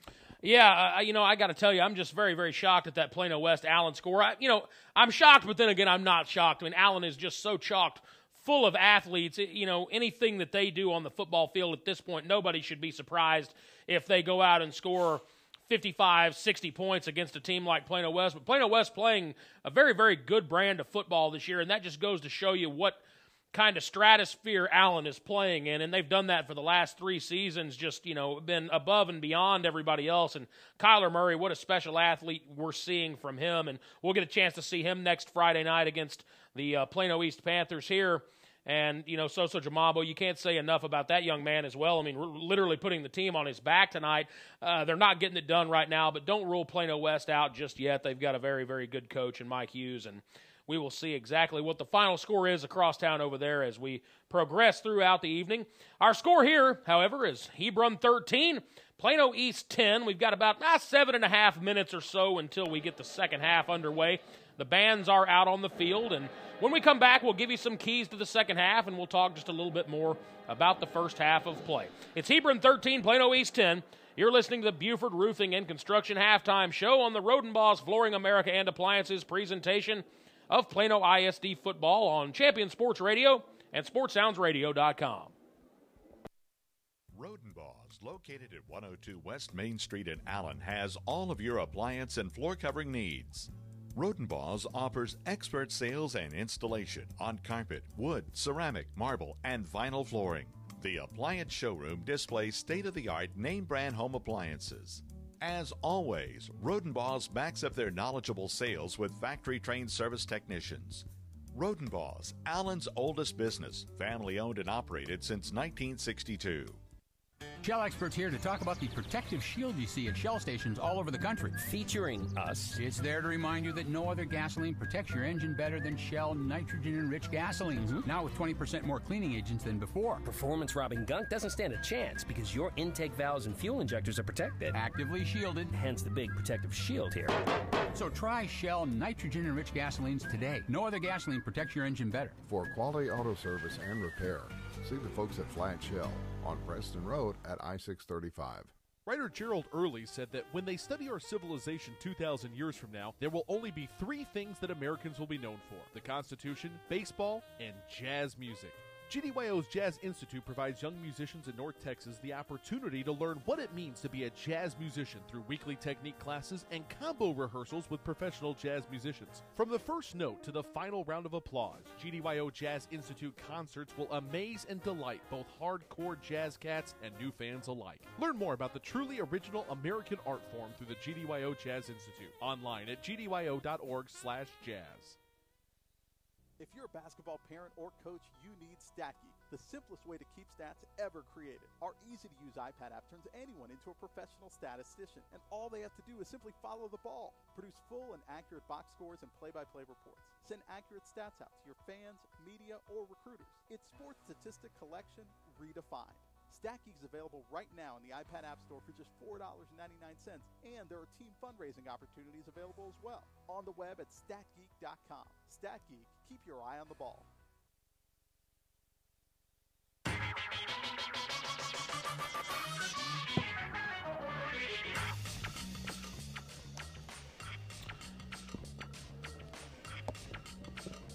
And welcome back to Tom Kimbrough Stadium here in Murphy, Texas. You are listening to the Buford Roofing and Construction Halftime Show. Got about 5 minutes or so until the second half is scheduled to kick off here from Tom Kimbrough Stadium. I'm Eli Jordan along with my broadcast partner here on this Halloween edition of the Buford Roofing and Construction Halftime presentation, Rick Folletti, and you just heard Rick give the updates on all the scores from around the area. Our score here is the Hebron Hawks 13 and the Plano East Panthers 10. As we prepare ourselves for the second half of play, the Plano East band is out on the field right now, and the Plano East football team has made their way back out of the tunnel. They are going through their pre-half warm-ups, I should say, down on the track here on the near side of the field, and Hebron yet to make their way out from their locker room yet. But, Rick, let's talk about the second half and give some keys to the second half. And, you know, if you're Plano East, I think it's pretty apparent. Plano East needs to stop the bleeding. They need to stop shooting themselves in the foot, stop stabbing their progress. They have had some key turnovers deep inside their own red zone. They've had some penalties that give the opponent another set of downs when they had stopped them on fourth down. So my keys to the Plano East offense and defense: stop the penalties, stop the turnovers, keep moving the ball, and keep the par for the course. They've had a lot of good momentum here tonight, but they kill themselves. Hebron hasn't really done much to stop Plano East, but Plano East has done a lot to stop Plano East. Yeah, I mean, you couldn't have said it. I couldn't have said it better myself. I mean, like you said, Hebron has really not done anything really to stop Plano East offensively here tonight. If anybody's stopped Plano East, it's been Plano East. They have gotten down inside the 10-yard line twice, come away with just 3 points because of it. You can't come away with 3 points in 2 red zone possessions and expect to beat a good team. Now, Hebron comes into this game, they're 1-7. Yes, Plano East is 1-7, but there's a lot of talent on both sides of the football here tonight. A guy like Angelo Garbett, you've got guys like Austin Corbett, Anthony Hines. Miklo Smalls is an outstanding young player, and we have seen him do an outstanding job here again tonight. He hasn't been as sharp as he was last week against Louisville, but he's kind of stayed the course. He's had that offense. He's commanding that offense, and you can see that the offense is starting to gel around him. They're starting to believe in what he can do as a quarterback. They've just got to stop shooting themselves in the foot. I mean, I know it sounds so cliche, don't shoot yourself in the foot. But, I mean, that's exactly what they're doing. They get inside the 5-yard line, and you get a botched handoff, turnover. I mean, that's 7 points that you're on your way to right there. I would argue that it's 7 points on that play if the handoff is exchanged properly. You come away with nothing there, and then you get the big holding penalty in the defensive backfield on the fourth down stop. That's another 6 points there for Hebron. They end up missing the point after on that one. But, I mean, you've cost yourself really a lead here at halftime, and I think that that's one of the things that goes with being a young team like Plano East is they just don't really know how to win yet. We saw a little bit of that last week with the Louisville game. They got this big lead, and it was all of a sudden like, they're like a deer in the headlights. I mean, they've got some senior leadership, but you've got Landis Durham who is out. So really the only senior leader on that defense is Austin Corbett. And, one man can't do everything. Absolutely. And I really think that we're seeing just a little bit of that yet. That this team just doesn't really know how to close out those wins just yet or make it happen whenever they've got a team on the ropes. And they've had Hebron on the ropes here a couple of times tonight and have been unable to convert. So any other keys to the second half for you? If you're Hebron, obviously it's all about Angelo Garbett. I think it's definitely Angelo Garbett. Keep moving the ball. Richard Dodd needs to, when he does get the ball in his hands to throw, not turn the ball over. And if you're Plano East, you need to stop the run. You've got to stop the run. That's really their only hope. They're not a passing team, and I mean Hebron there, relative to what they are capable of this season. So if you're able to stop the run, if you're able to get Garbett under control and stop his almost 6 yards of carry here tonight, actually, I take that back. He's averaging almost 9 yards of carry here tonight, almost 6 yards on the season. So you stop Garbett, stop Angelo Garbett, make Richard Dodd beat you through the air, and then I think you have a really good chance to stop the scoring and put some points of your own on the board. No question about that. The band is finishing up here. We're going to take one more quick break. When we come back, we should have the second half of play here for you. It's Hebron 13, Plano East 10. You have been listening to the Buford Roofing and Construction Halftime Show. Second half action right after this on the Rodenboss Flooring America and Appliances presentation of Plano ISD football on SportsSoundsRadio.com. Shell experts here with a pitching machine and a shield to demonstrate the importance of protecting your engine. Think of me as an engine. The Shield is new Shell gasoline with 20% more nitrogen and rich cleaning agents than before. And the baseballs are gunk that attack intake valves and fuel injectors. Come on, Gunk, is that all you got? Gunk is out of here. New Shell nitrogen-enriched gasolines. No other gasoline protects your engine better. For quality auto service and repair, see the folks at Flat Shell on Preston Road at I-635. There's a time and a place for everything. As you'll see, projections for the next quarter are... He shoots, he scores! 2 points for team middle management. The office is not one of them. Jack, can I see you in my office? No pouting, it's your ball. Let's see what you got. But Whirly Ball is. For corporate events, team building, and private parties, Whirly Ball in Hearst and Plano is electric fun. Test your skills on the arcade games. Zip around in your Whirly Bug for a Whirly Ball competition. Or play the most affordable laser tag in the city. Learn more at whirlyball.info.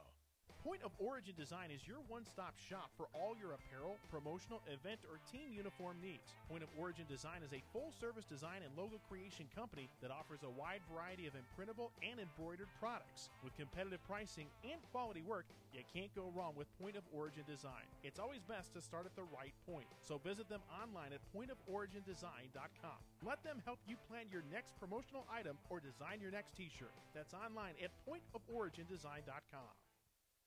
The Centers for Disease Control and Prevention estimates that nearly 4 million brain injuries occur every year due to sports in the U.S. They also estimate that 70% of concussions go unreported. Not identifying concussions early can be devastating, especially if the athlete continues to play with symptoms. Catching hard hits fast is critical, and that's why you need the Shockbox Helmet Impact Sensor. The Shockbox is a small sensor that easily attaches to most football, lacrosse, and hockey helmets and instantly sends a signal to a smartphone on the sidelines when the player has taken a hard hit that puts them at higher risk for injury. The free app receives data from the sensor, displays information about the impact, and even walks the user through a concussion assessment. The app also logs symptom and impact data for future medical use. Visit ShopboxDFW.com to learn more about the Shockbox Impact Alert Sensor and determine if it is the right option for your child. Be warned instantly when a player has experienced a head impact that could result in a concussion. Visit ShockboxDFW.com today. ShockboxDFW.com. This program is produced and broadcast with the permission of and authorization from the Plano Independent School District. It is under the direction of and is copywritten by Sports Sounds Radio. Any rebroadcast, retransmission, or use of the audio stream, including any or all other use of the accounts of this broadcast without the direct written consent and permission of Sports Sounds Radio is strictly prohibited. All rights are reserved by Sports Sounds Radio and SportsSoundsRadio.com. This is a Sports Sounds Radio presentation.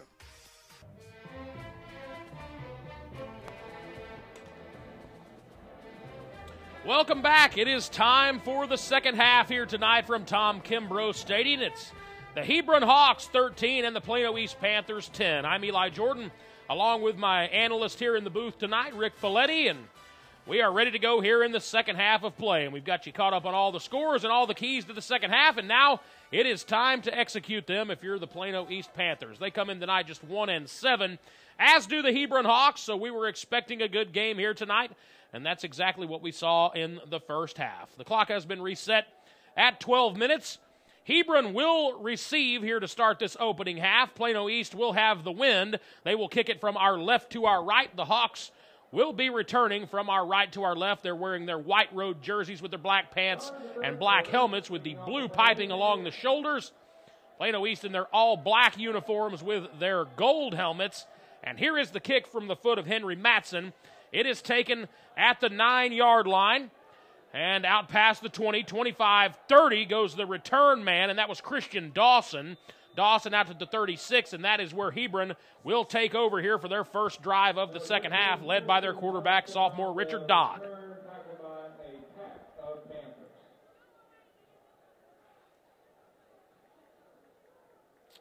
And we will find out here momentarily exactly what Brian Brazel has dialed up for this offense here in the second half, along with his offensive coordinator, Jamie Carr, who's in his second season. I'm expecting a healthy dose of Angelo Garbett here in this second half. Garbett, of course, with that 116 yards here in the first half, and the pitch indeed does go to Garbett here on the first play of the second half. Anthony Hines in on the tackle, but not after Garbett could pick up 6. Well, Coach LeBeau was expecting a healthy dose of Garbett as well, as he stacks 8 men in the box, and they still pick up 7 yards on the first play. I think you're going to see a lot of that coming from John LeBeau, the defensive coordinator for the Panthers. It's just, if you're going to beat us, you are going to beat us with the pass. They are going to have to make Richard Dodd throw the football if they're going to expect a win here tonight. They can't keep getting knifed up for 7-8 to play. Here's a change of pace now, and it is not Garbett on this carry. It is, in fact, Christian Dawson, and Dawson is able to pick up first down yardage and then some, and he is into Plano East territory, brought down at the 47-yard line. Well, again, they bring 8 men in the box, and they're still able to pick up a nice gain that time. They picked up the first down. I mean, you got to have outside containment that time. Reuben Donald has got to stay home and got to make the tackle. Garbett checks back in now at the running back position. Victor Miller leads him as a fullback. Here is Garbett off the right side, fighting for yardage, dragged down by Austin Corbett, but another 6-yard gain here on first down, and Hebron has come out, and they are playing smash-mouth, grinded-out football here in the opening minutes of the second half. Missed tackles by Plano East. Jordan Williams had a nice chance to bring Garbett down, but open field tackle against a 6'2", 210-pound running back is always going to be hard, especially when you're 5'9", 145. Dodd is under center, I formation. Garbett stands 4 yards behind his signal caller. Here's Garbett again, right side, inside the 40. Shimmies past the defender in towards the 30. A flag is down, however. I like that, shimmies. What exactly is the definition of a shimmy? Just a little stutter step left to right. Excuse me, there was no flag on that play. I thought I saw a flag here at Kimbrough Stadium. The press box is a pretty good ways away from the field. You have 7 lanes worth of track to contend with as well. My vision ain't what it used to be. So a first down and 10 now for Hebron. They lead it 13-10. 9:48 left here in the third quarter. Here is a pass now from Dodd, completed out to the right to Derek Mueller. And Mueller, the team's leading receiver, hauls in another catch on his season and picks up 6 on first down. Second down and 4 now. Ball inside the 25-yard line at the 23, going in for the Hebron Hawks. Well, that's what happens when you come out and dominate with the run game. It opens up the passing game. The defense expects the run, and then you get a little play-action pass and open up on the outside for a pass completion. Jacob Ragsdale now in at a fullback position, leading Garbett. Garbett wrapped up in the backfield. Nice play defensively there for Plano East. And I believe it was Austin Corbett who made his way into the backfield there. Indeed it was. You could see on that play he just penetrated the offensive line extremely well. You could see why he was a highly touted linebacker coming out this year as a senior. Austin Corbett, a very smart player as well. He's interested in playing at schools the likes of Navy and Cornell, some Ivy League schools on that list as well, so you know he's an intelligent player. Here is a blitz now right up the gut. It's Anthony Hines, and Hines is able to spring through into the backfield, and what a play by the sophomore linebacker. Hits Garbutt in the mouth, and that will bring up 4th down, so a defensive stand once again for Plano East, and we will see if Hebron elects to go for it one more time on 4th down here in Plano East territory. Well, that looks like they are going to go for it. They don't really have much of a passing offense, so, I mean, if you're Plano East, do not get a penalty. Play sound defense, be fundamental here, look for the pass, but also remember they have a strong running game, so look for a draw play as well. And Dodd out of the shotgun. Here is a blitz coming. It's a bad snap, and Dodd is forced to just fall on it, so Plano East holds.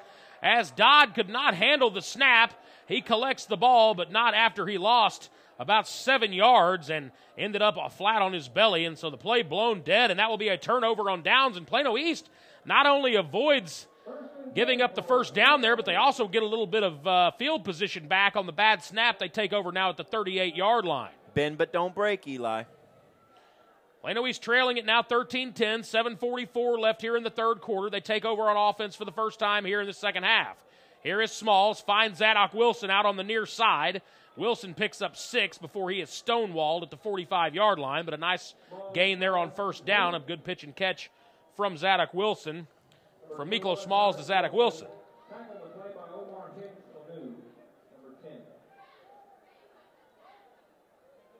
Second down and 3.5 make it. Ball at the 45-yard line here of Plano East. They are approaching midfield. Smalls, he is in the shotgun. Deontay Powell is back out there. Powell came off the field with an injury in the first half, but he appears to be okay, and a penalty marker is down. And once again, Plano East moving the chains, and then 1 step forward and 2 steps back as a false start penalty now brings up a second down and long. And Coach McCullough is furious on the sidelines. I mean, he is pacing up and down 10 yards to the right, 10 yards to the left, and he is letting everyone know he is not happy about the sloppiness of this offense. And if there is one spot where they do have some senior leadership, it's on that offensive line with Mullins, Edgett, and Sarabia, and they're the ones that continue to bog down this offense with false start penalties. Here's Smalls now on a keeper, and Smalls picks up most of the 5 yards that they lost on the false start penalty and out near a first down at the 48-yard line. So this will bring up a third down and very short now.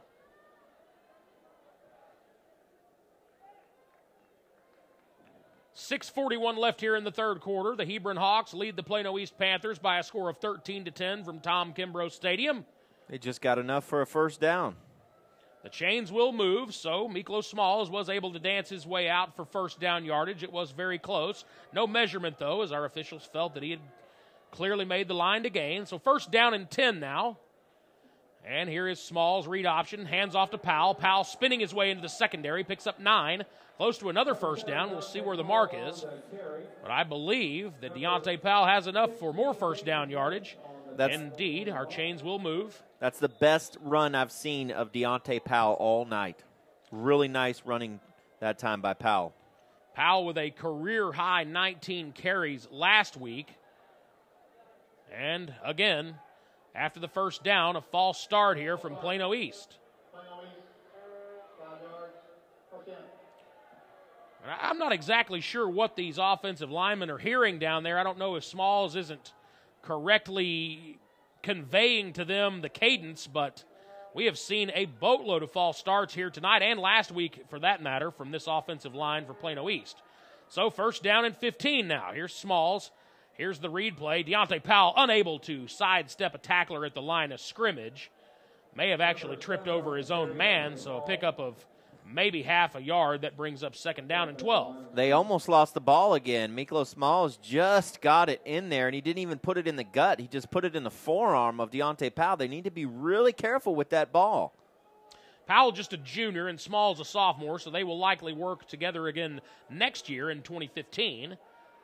Here is Smalls now, standing tall in the pocket, looking to throw. Now pulls it down. The ball is out. Chopped from behind, and I believe that the Hawks have come up with it. And they have. And they did. Smalls chopped from behind as he pulled the ball down to scramble. And Plano East again with a penalty and then a big turnover. And to be quite honest, you don't find yourself in that passing situation if you don't have the false start a couple of plays before that. So, again, penalties and turnovers are absolutely slaughtering this Plano East team. And no bigger example of it than right there as Hebron takes over at their own 45-yard line. It's difficult for Miklo Smalls. I mean, he's trying to make something happen and gets tackled from behind. He's got that ball out kind of wide, and it forces a fumble. And now here is a pitch play to Garbett. We've seen that play about 50 times already tonight, but a good defensive play made up front there by the defensive tackle. I'm sorry, that's 42, Michael Alleman.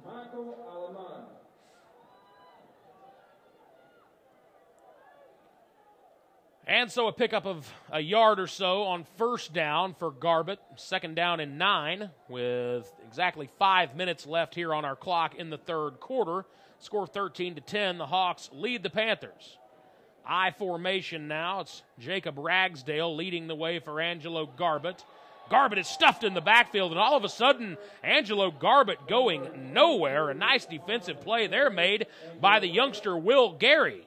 Well, I guess Coach LeBeau was listening to our halftime show because, you know, what did we say? The key for Hebron was to try to get Garbett going, but, you know, if you're the defense of Plano East, you also need to try to stack that box and make Richard Dodd try to beat you with his arm. He's only got 2 pass completions on the night, so stop Garbett, try to get Dodd to beat you. They've got 8 men within about 3 yards of the line of scrimmage here. And here is a pass from Dodd. It is complete on 3rd down 11, but well short of the first down marker. It's Derek Muller who's able to pick up about 5 yards. That will bring up a 4th down situation, though. And it looks as if Brian Brazel will elect to punt it away as the ball sits exactly at the midfield stripe. I mean, if you're the defense for Plano East, you need to look at the receiving. Their leading receiver has 13 receptions on the year. 13, Eli.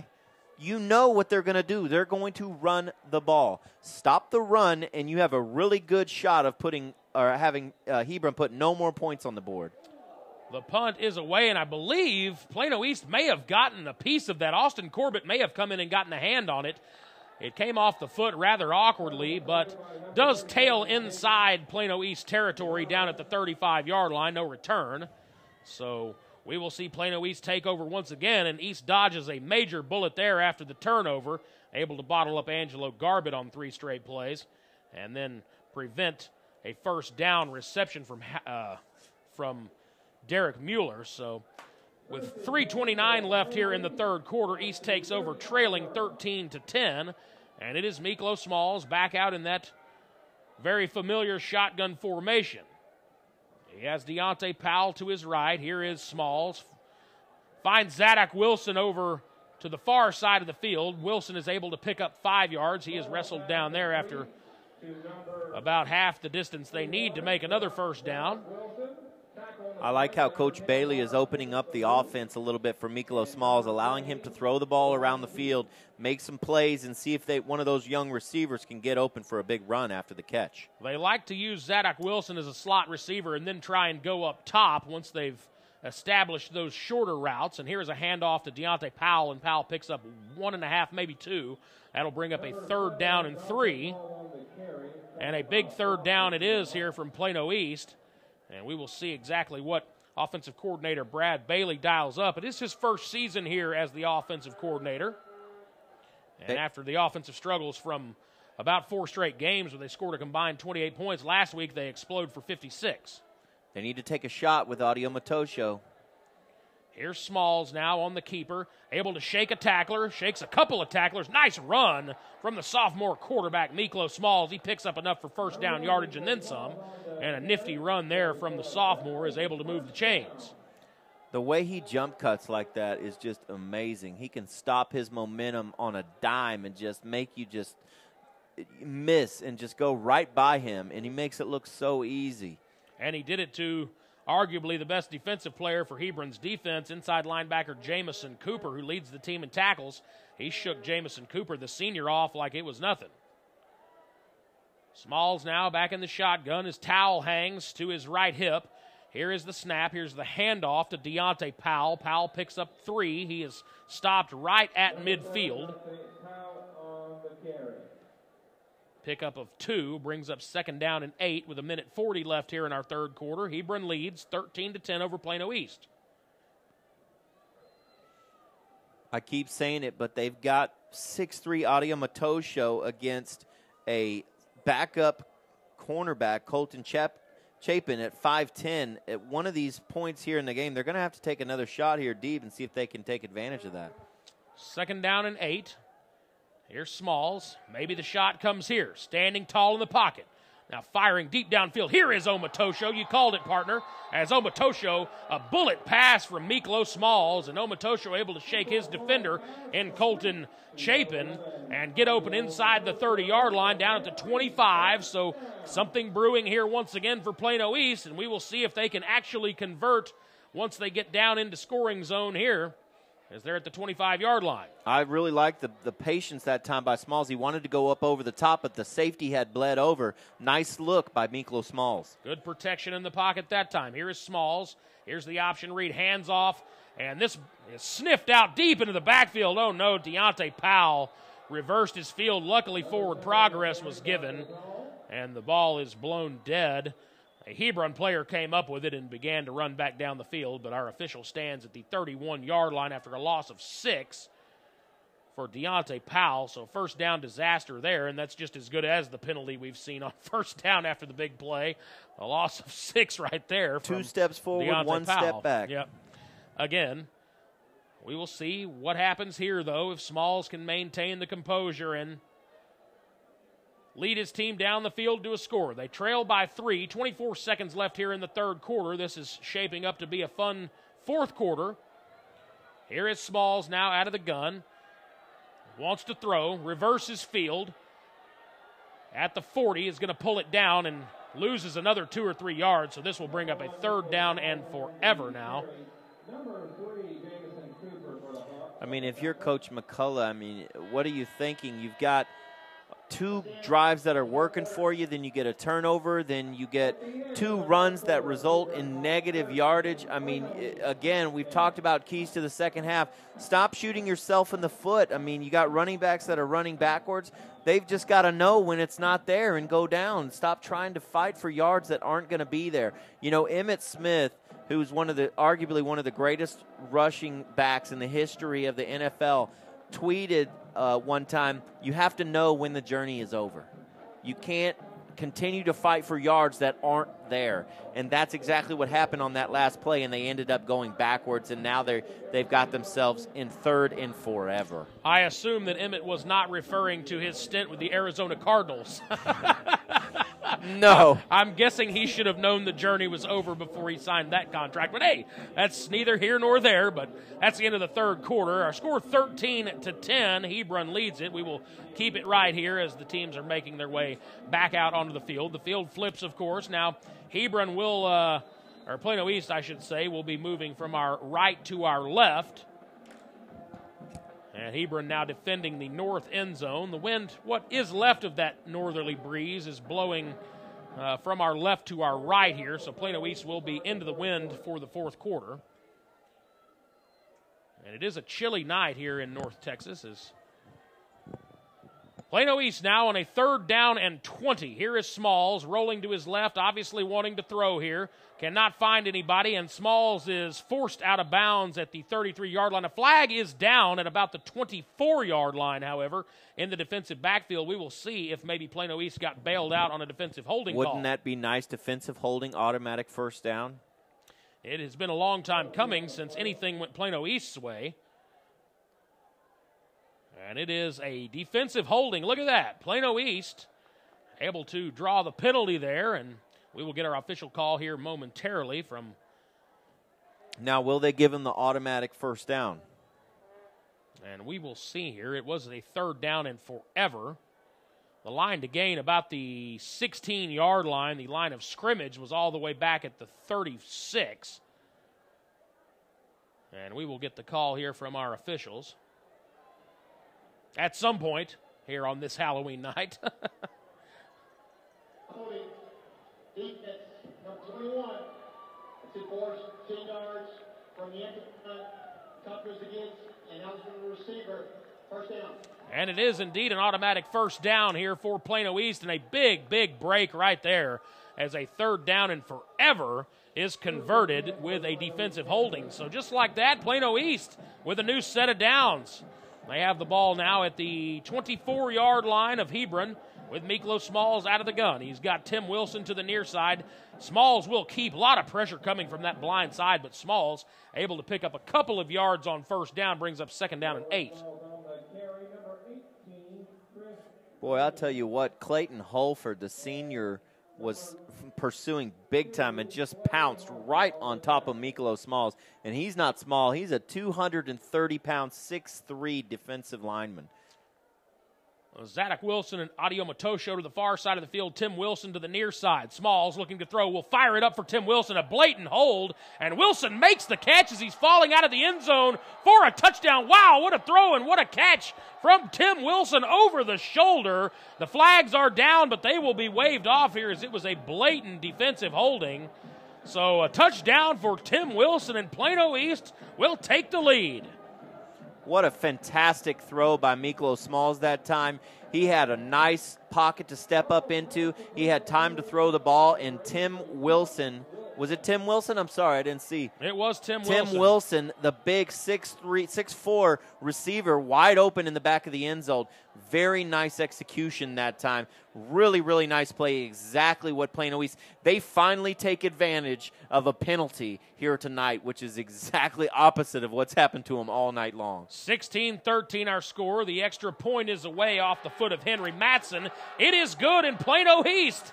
Looky here, they have a lead 17-13 with 11:04 left here in the fourth quarter. You're listening to the Rodenbaugh Flooring America and Appliances presentation of Plano ISD football on SportsSoundsRadio.com. Rodenbaugh, located at 102 West Main Street in Allen, has all of your appliance and floor covering needs. Rodenbaugh offers expert sales and installation on carpet, wood, ceramic, marble, and vinyl flooring. The appliance showroom displays state-of-the-art name-brand home appliances. As always, Rodenbaugh backs up their knowledgeable sales with factory-trained service technicians. Rodenbaugh, Allen's oldest business, family-owned and operated since 1962. 11:04 left here in the fourth quarter of play from Tom Kimbrough Stadium. And the Plano East Panthers on senior night have taken the lead over the Hebron Hawks by a score of 17-13. It was a touchdown pass from sophomore quarterback Miklo Smalls to Tim Wilson. That did the damage, and that is where we stand as Plano East will kick it away from the 40-yard line.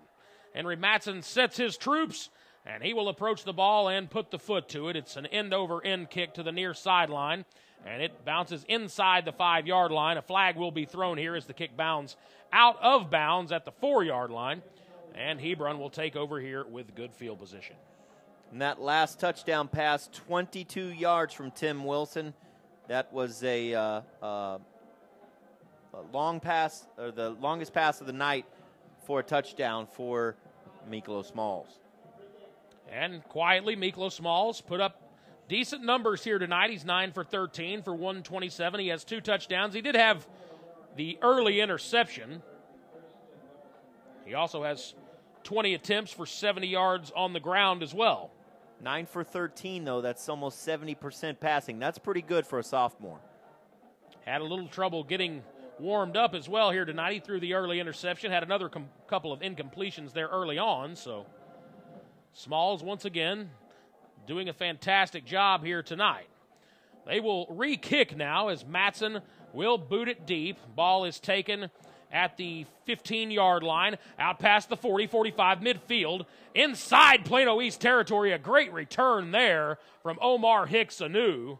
And Onu sets up Hebron inside Plano East territory, and that's the kind of thing you cannot do, is kick the ball out of bounds right after the touchdown. Brian Brazel elects to make Matson re-kick it back into that wind, and Onu with a big return. And Hebron is set up in with good field position here.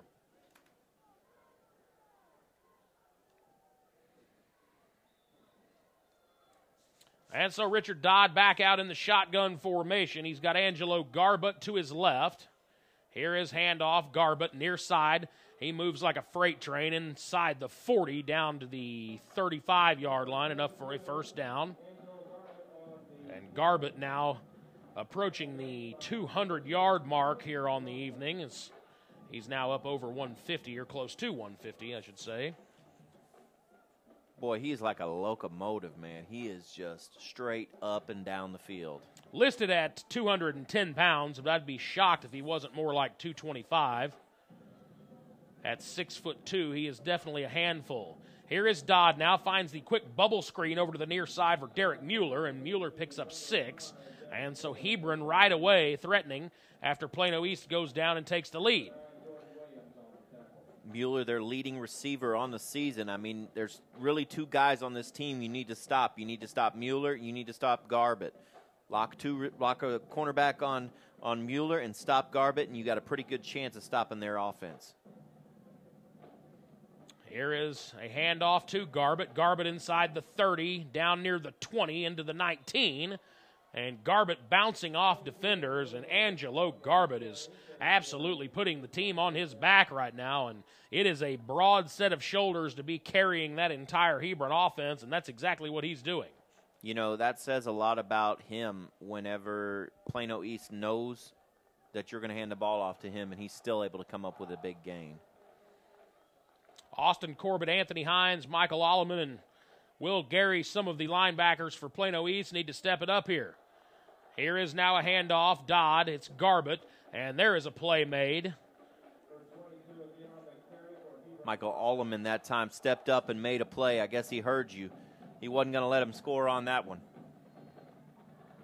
New personnel being sent in here from Plano East as Bryson Royal takes a seat. Second down and 6 to go now. 9:04 remaining here in the fourth quarter.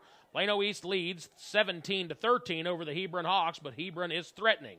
Here's Dodd out of the gun. It is a handoff this time to Trey Pugh, and Trey Pugh picks up minimal yardage and bringing up a third down. Maybe lost a pair there, so a third down and about 8 to come for the Plano East defense against this Hebron Hawks offensive attack. A big third down here for Plano East defense.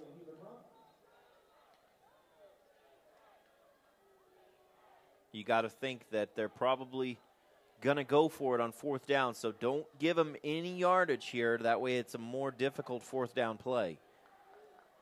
Here is Dodd. He's out of the gun. He has Garbutt to his right. Sorry, that's Pugh to his right. Here is a quick slip screen to the far sideline. It is caught, but a flag is down. And we will see exactly what the call is. The reception on that one, I believe, was made by Jalen Slater. It's Trey Pugh, excuse me, on the reception.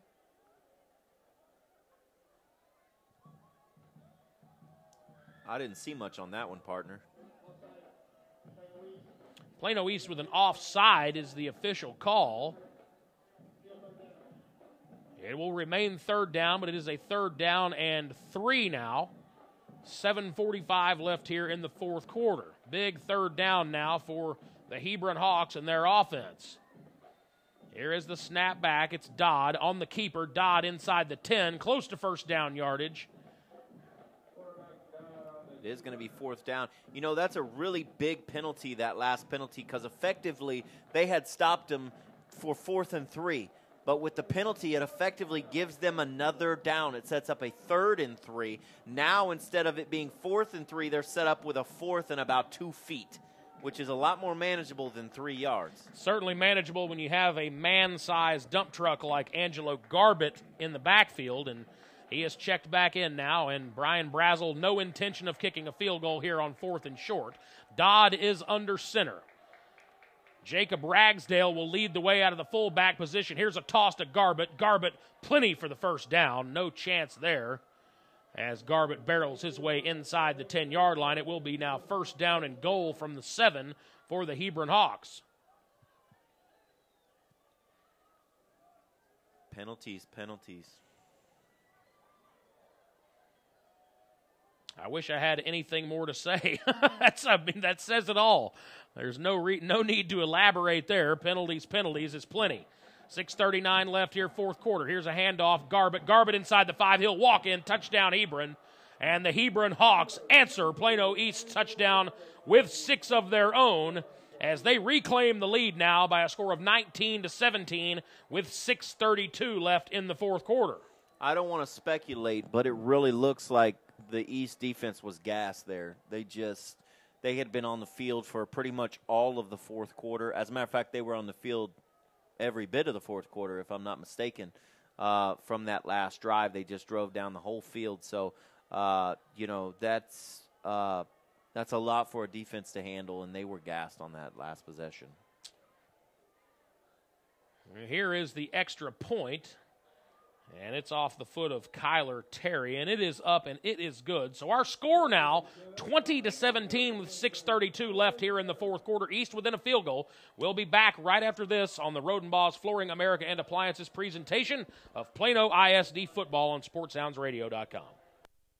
Shell experts here to talk about the protective shield you see at Shell stations all over the country. Featuring us. It's there to remind you that no other gasoline protects your engine better than Shell nitrogen-enriched gasolines. Now with 20% more cleaning agents than before. Performance-robbing gunk doesn't stand a chance because your intake valves and fuel injectors are protected. Actively shielded. Hence the big protective shield here. So try Shell nitrogen-enriched gasolines today. No other gasoline protects your engine better. For quality auto service and repair, see the folks at Flat Shell on Preston Road at I-635. Raider cheer. Another Angelo Garbett touchdown run has the Hebron Hawks back in front here. 20-17 is our score over Plano East. 6:32 left here in the ball game from Tom Kimbrough Stadium. I'm Eli Jordan, along with my broadcast partner and analyst Rick Folletti on this Halloween edition of Panthers football. And Hebron with a big drive right there. It was all capped off by the Angelo Garbett 7-yard touchdown run and the PAT off of the foot of Kyler Terry. Our score 20-17. Here is the kick away from Terry, and it is taken by Adi Omatosho. That's Tim Wilson. My apologies.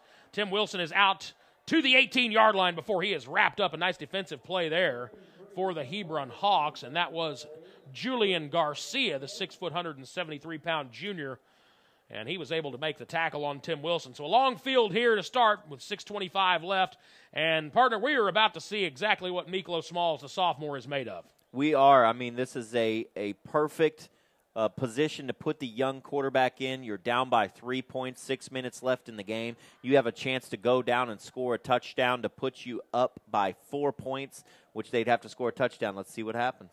Here is Smalls now out of the gun. Here is a handoff. Deontay Powell. Powell knifing his way for a few yards. Hard-fought 3 yards. It will bring up second down and 7, and we will see exactly what offensive coordinator Brad Bailey is willing to let his sophomore quarterback do here in this big situation. But at 1-7, I would imagine that just about anything is on the table here. Here is Smalls now out of the gun. He's got Powell to his left. Zadok Wilson and Tim Wilson also to his left. Smalls looking right, however, and he is hooked up with his receiver, Adio Matosho, over there for a couple of yards. And this will bring up a massive 3rd down and 5. Adio Matosho was sticking that ball out like he wanted him to take it. I mean, he's fighting for the extra yards, but you got to be real careful. Put that ball away, young man. A turnover here would likely be devastating for Plano East. Can't afford any penalties or turnovers, and those are a couple of things that have killed this Plano East team not only tonight but all season long. 20-17, Hebron leads. 5:22 left. Big 3rd down and 5 for the sophomore quarterback, Miklo Smalls. They keep it in the young man's hand. Here is Smalls, picks up a couple. I don't think he has enough for first down yardage. Now, what do you do here, Eli? This is going to set up a 4th and 1. Do you trust your defense to make a stop, or are you going to have to go for it deep in your own zone. I don't think that Joey McCullough is even going to bother with sending a punt team out. You see Austin Corbett checking in, the 6'4", 210-pound senior linebacker. He will see some goal line and short yardage situations, and he is in there right now as a lead blocker standing to the left of Miklo Smalls. Here's your ball game in all likelihood. 4th down and 1. Corbett blocking for Smalls. Smalls lowers the shoulder, picks up the first down. Big run there from Miklo Smalls. Leading the way was Austin Corbett, and Corbett was not to be denied. He flattened his man, and then Smalls lowered his shoulder and was able to pick up a huge first down for the Plano East Panthers. Absolutely huge there, Eli. If they don't get that, you give a short field to Hebron, pretty much solidifies the game for the Hawks. With a tired defense and a big bruising running back. Here is Smalls now to the gun on 1st down. Here's a handoff. It's Powell. Powell not picking up much. Almost another fumbled exchange there as Smalls had to stick the arm all the way out to get the ball to Deontay Powell. A dangerous play brings up 2nd down and 9. I'm not so sure how many of those I would do here left in the game. I mean, they've had not very good luck getting those handoffs on those option reads. Under 4 minutes to play now, 3:58 and counting. Hebron leading 20-17. Plano East with the football, 2nd down and 9. Here's a penalty flag. A false start likely on Plano East. And we have seen more of those than I can count here tonight. And a 2nd down and 9 becomes 2nd down and 14. And we will see exactly what the Plano East Panthers offensively do now. 2nd down and long. Here is Smalls out of the gun. He's got Powell to his left. He's got Omatosho to the top side of the field with Zadok Wilson. Here is the throw, almost intercepted. A flag is down, however, in the in the backfield. And this is in all likelihood a hold against Plano East. And penalties once again rearing their ugly head in the largest of situations here. It is hold against Plano East. They'll probably decline it. So 3rd down and 13 now. We will have Tim Wilson lined up to the near side. Adio Matosho to the far side of the field. Zadok Wilson will come down and join Tim Wilson on this near side of the field as the slot receiver. 3rd down and long. 3:34 left. Need to pick up at least some yards here to try and make a 4th down situation more manageable. Here is Smalls. Smalls dancing, clean pocket, steps up, avoids a pass rusher, now rolling to his right, fires deep down the field, and it is intercepted at the 50-yard line. Back up cornerback Colton Chapin comes up with that one. What an amazing play. Colton Chapin undercuts the route, just too much air under it from Miklo Smalls on the run. And Hebron will take over at midfield with a 20-17 lead and 3:22 left here in the ballgame. Plano East does have all 3 of their timeouts, so a little more manageable with Hebron at midfield rather than what we would have seen a bit ago had East not converted that 4th down play. But it is sellout time. If you are defensive coordinator John LeBeau, you have got to stop Angelo Garbett or this thing is going to be game, set, and match. It is Garbett here on 1st down. Garbett, nowhere to go, stretching to the outside, shakes a tackler, now turns upfield, and Garbett is able to turn nothing into something as Garbett picks up 7 yards after almost being stopped there in the backfield. But he does go out of bounds, which is a free timeout for Plano East. And you can see the coaching staff of the Hebron Hawks barking at Angelo Garbett right now to stay in bounds. They want Plano East to start burning up some of these timeouts. 2nd down and 3 now. Clock is stopped at 3 minutes, 14 seconds left here in the 4th quarter. Hebron with a 20-17 lead over Plano East here on senior night. Here is Garbett, toss sweep. 1st down for Angelo Garbett. That will move the chains and keep the clock churning once the ball is set. And Garbett is just a tough man to bring down, and they have got to figure out a way to get him stopped in the backfield at some point. Otherwise, this clock is just going to continue to bleed. Game still within reach for Plano East. They trail it by 3, under 3 minutes to go now here in the 4th quarter.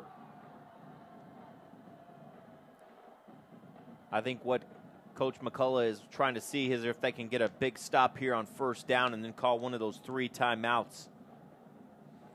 7 left on the play clock now here as Dodd will stand under center. The ball is out. I believe he fumbled the snap. Dodd fumbled the snap.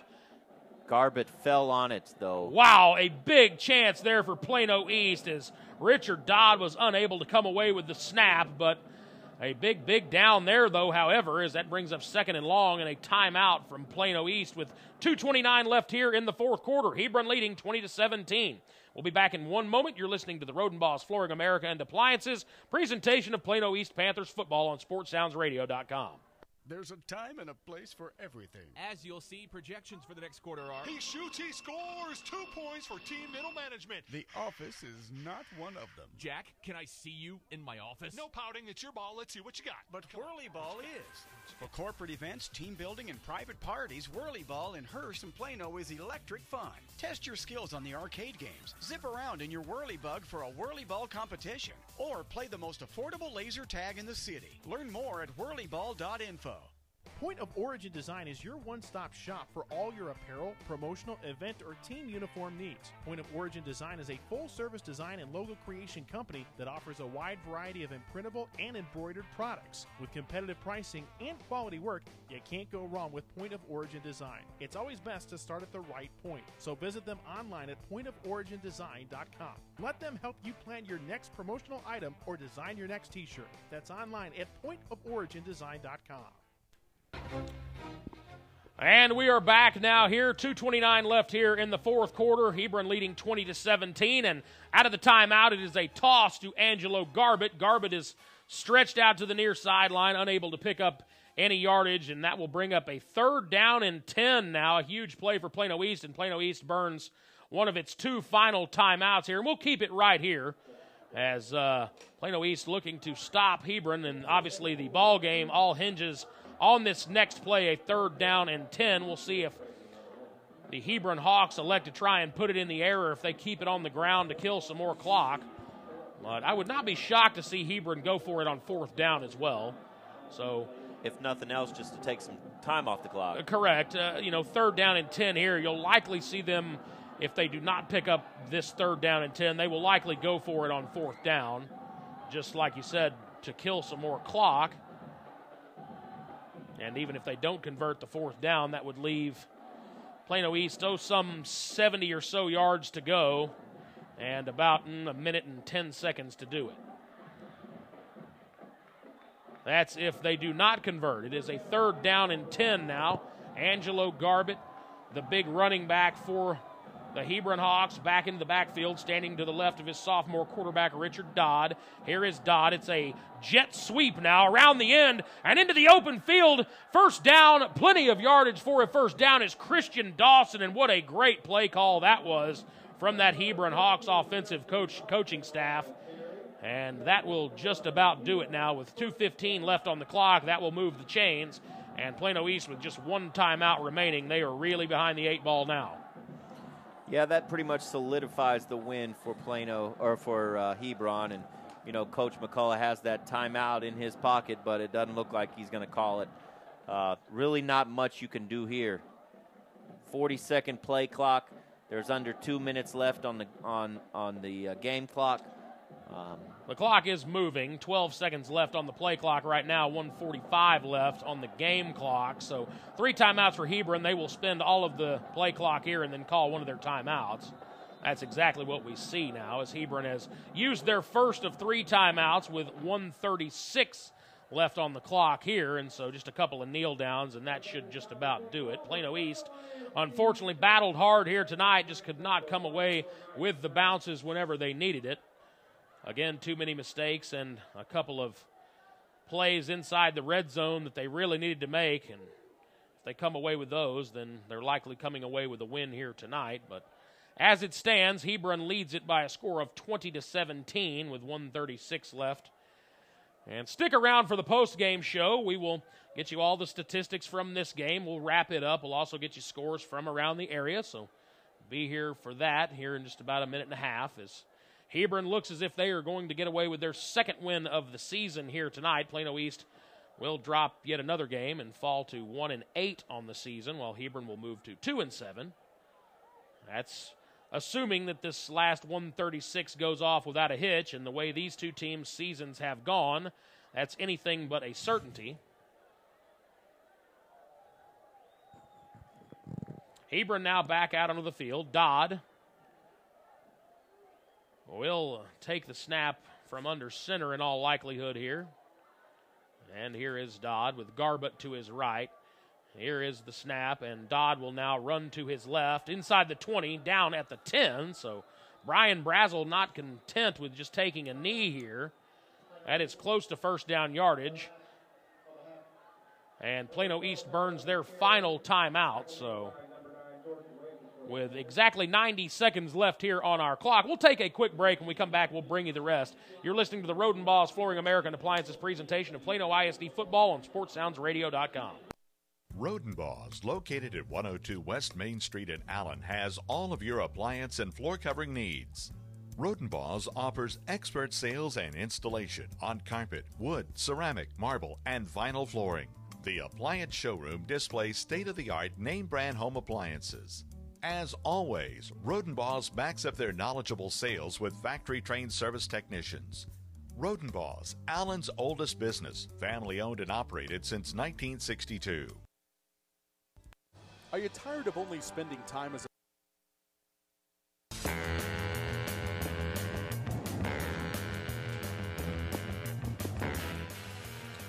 The Hebron Hawks are 90 seconds away from their second win of the season here at Tom Kimbrough Stadium.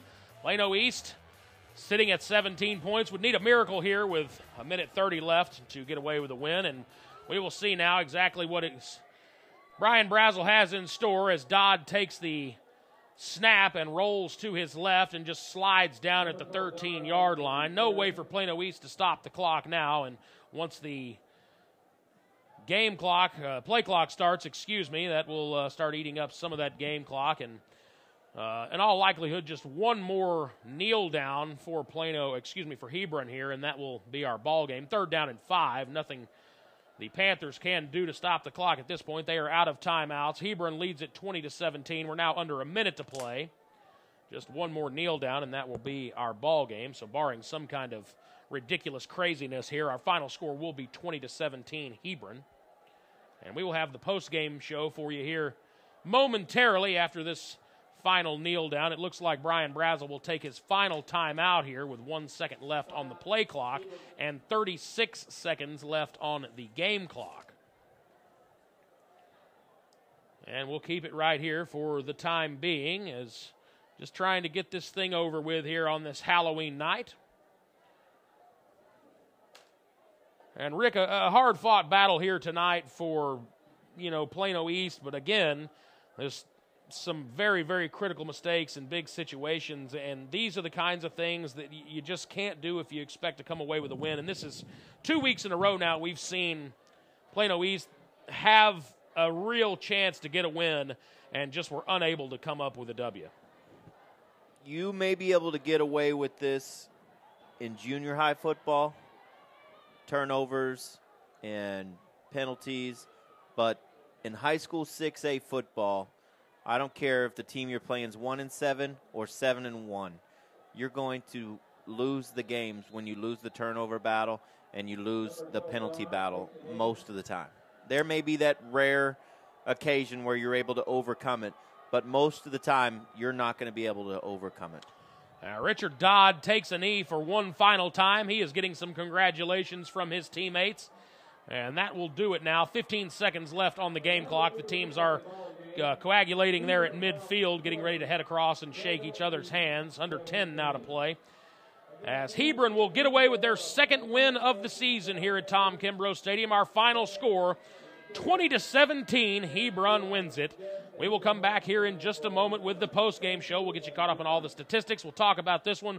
We'll get you some scores from around the area. We'll do all that next on the post-game show. You're listening to the Rodenbaugh's Flooring America and Appliances presentation of Plano East Panthers football on SportsSoundsRadio.com. This program is produced and broadcast with the permission of and authorization from the Plano Independent School District. It is under the direction of and is copywritten by Sports Sounds Radio. Any rebroadcast, retransmission, or use of the audio stream, including any or all other use of the accounts of this broadcast without the direct written consent and permission of Sports Sounds Radio is strictly prohibited. All rights are reserved by Sports Sounds Radio and SportsSoundsRadio.com. This is a Sports Sounds Radio presentation. Rodenbaugh's, located at 102 West Main Street in Allen, has all of your appliance and floor covering needs. Rodenbaugh's offers expert sales and installation on carpet, wood, ceramic, marble, and vinyl flooring. The appliance showroom displays state-of-the-art name-brand home appliances. As always, Rodenbaugh's backs up their knowledgeable sales with factory-trained service technicians. Rodenbaugh's, Allen's oldest business, family-owned and operated since 1962. Shell experts here with a pitching machine and a shield to demonstrate the importance of protecting your engine. Think of me as an engine. The Shield is new Shell gasoline with 20% more nitrogen and rich cleaning agents than before. And the baseballs are gunk that attack intake valves and fuel injectors. Come on, gunk, is that all you got? Gunk is out of here.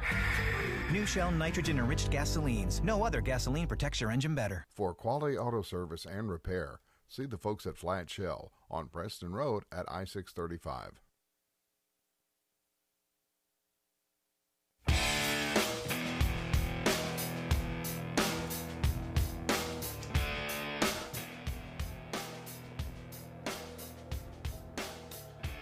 Well, on this Halloween night, it is the Hebron Hawks who come away with a win here at Tom Kimbrough Stadium. 20-17 is the final over the Plano East Panthers. I'm Eli Jordan alongside my broadcast partner Rick Folletti, and welcome to the post-game show here. It is Plano East Panthers football on SportsSoundsRadio.com. And Rick, another tough game here tonight for Plano East, a game they were in all the way, just could not get over the hump once again, and that's 2 weeks in a row that they have had very winnable games just fall by the wayside. That you just said goes to show of a team that's young, inexperienced, not a lot of senior leadership, not a lot of ability to close out games.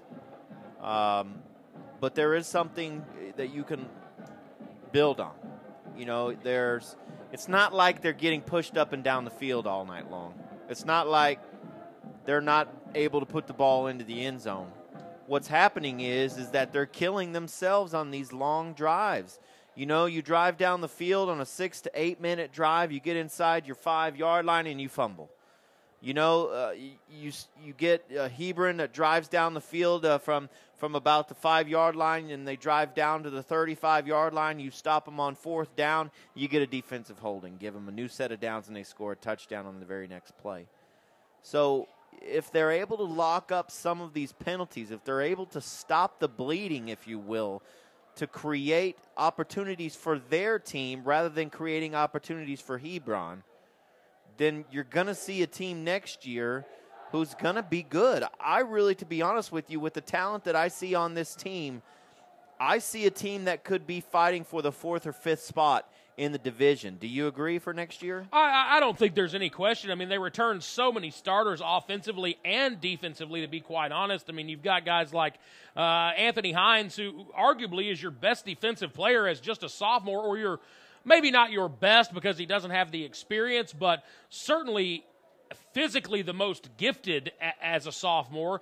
And offensively, you know, we've talked about this time and time again, but really the only thing you lose is your left tackle, Alan Sarabia, you lose Howard Mullins, and you lose Charles Edgett. So 3 of the guys on that offensive line are gone, but you get basically every one of your skill position players back. Deontay Powell comes back, Miklo Smalls is back, Adio Matosho's back, Zadok Wilson's back, Tim Wilson's back. So, I mean, all these guys returning next year.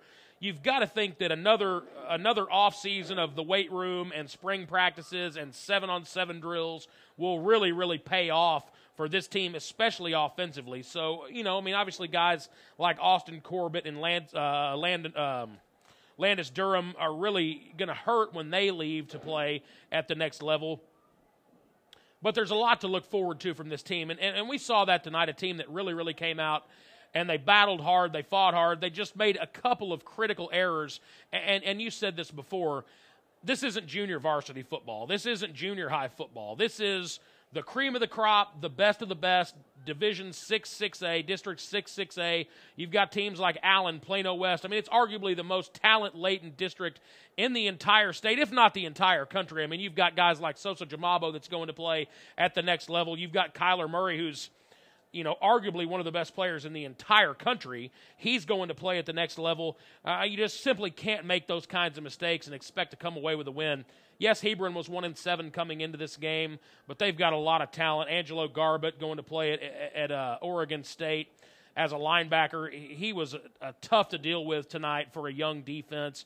And, you know, Hebron's got a lot of talent, and their coaching staff is one of the best in the business with Brian Brazel and those guys. He's been across the sideline there for Hebron for 14, 15 years. So, you know, there's not a lot you can do. I mean, you fought hard tonight. You don't come away with the win, but, you know, all is not lost. I mean, obviously another building block as we look forward to 2015.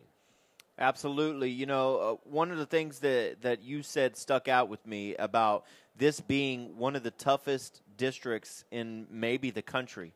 And you said Kyler Murray, Soso Jamambo. I mean, and you look at those guys, not only are they going to go play at the next level, but I think you may see some players from this district play on Sunday. It's certainly possible. Yeah, there's no doubt about that. I mean, obviously, you know, we don't have a crystal ball here, so we don't know what kind of collegiate career these guys are going to have.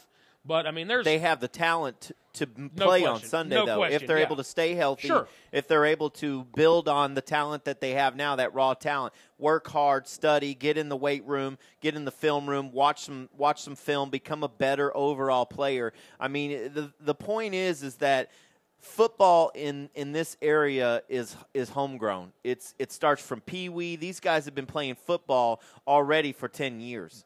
You know, and they've been playing it for the majority of their lives. And the point of what I'm trying to say here is when you come out and you play high school football at this level, at this 6A level, you have to be disciplined, you have to be fundamental, and you cannot have a lot of mistakes. You have to play fundamental football, which means run the ball, pass the ball with efficiency, don't turn it over, and not a lot of penalties. If you're not going to play that type of football, it's not going to be very often that you come away with a victory. Now, that being said, I think there was a lot of positive things to build on. Miklo Smalls shows a lot of promise for a young quarterback. He's able to direct traffic through through defense that was designed to stop the pass plays tonight, and he was still able to get 2 touchdowns on the night. Now, he did have the 2 interceptions, but 10 for 16, you take those 2 interceptions away, and that makes him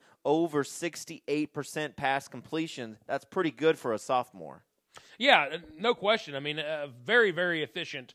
And this is a guy that's going to continue to get better, continue to improve. And we heard Coach McCullough talk a little bit about that in the pregame interview with him. You know, just what kind of player he expects Miklo Smalls to be over these not only next week, but over the next couple of seasons as well. I mean, he looks outstanding. He's looked better and better as the season's progressed. Last week, obviously, will likely be the high water mark, not only for this year, but it's possible for his career as well. I mean, 7 touchdowns is tough to beat going forward. You know, even as a junior and senior, throwing 7 touchdowns and running for one, accounting for 8 touchdowns in a game, that's going to be tough to beat over the next couple of years. So, you know, we've seen what that kid can do out on the football field whenever he is really at the top of his game. And I don't think he was quite there tonight, but there's some growing pains with any sophomore quarterback. And with any quarterback, period, there's some growing pains. I mean, you know, you don't see these guys that they don't come out of a box like this. They're not all born and bred and wired to be quarterbacks.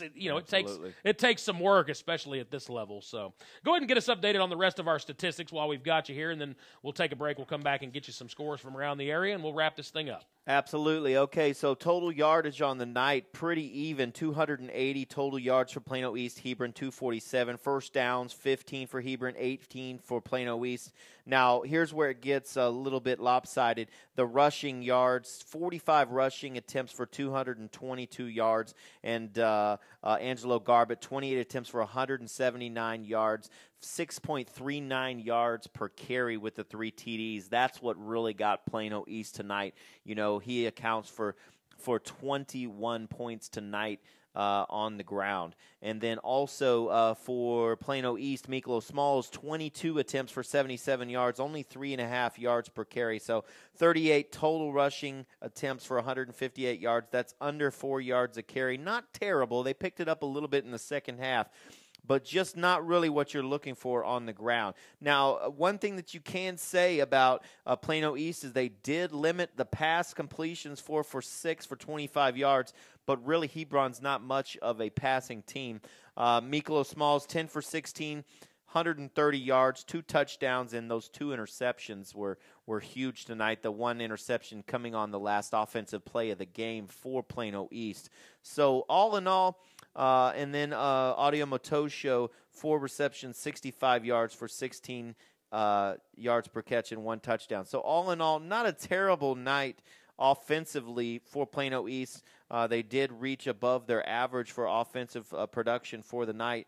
But, anytime that you have the 2 interceptions and turnovers on the fumble, so 3 turnovers on the night, actually 4 turnovers on the night, that's really difficult to overcome, Eli. Yeah, 4 turnovers, you have 2 interceptions, you have 2 fumbles, and then one of those fumbles was devastating, as you're going in to score at your own 3-yard line. And then on top of that, 11 penalties for 57 yards. 11 penalties. 11 penalties. That's a lot. You're talking about 15 shoot-yourself-in-the foot type plays right there with the 11 penalties and the 4 turnovers. And to only lose by 3 after doing all of that. That's a good point. It shows that they've got a little something. They just need the maturity, they need the discipline, and they need to grow as a team, and I think we'll see that. And going back to Angelo Garbett, outstanding effort from that young man tonight.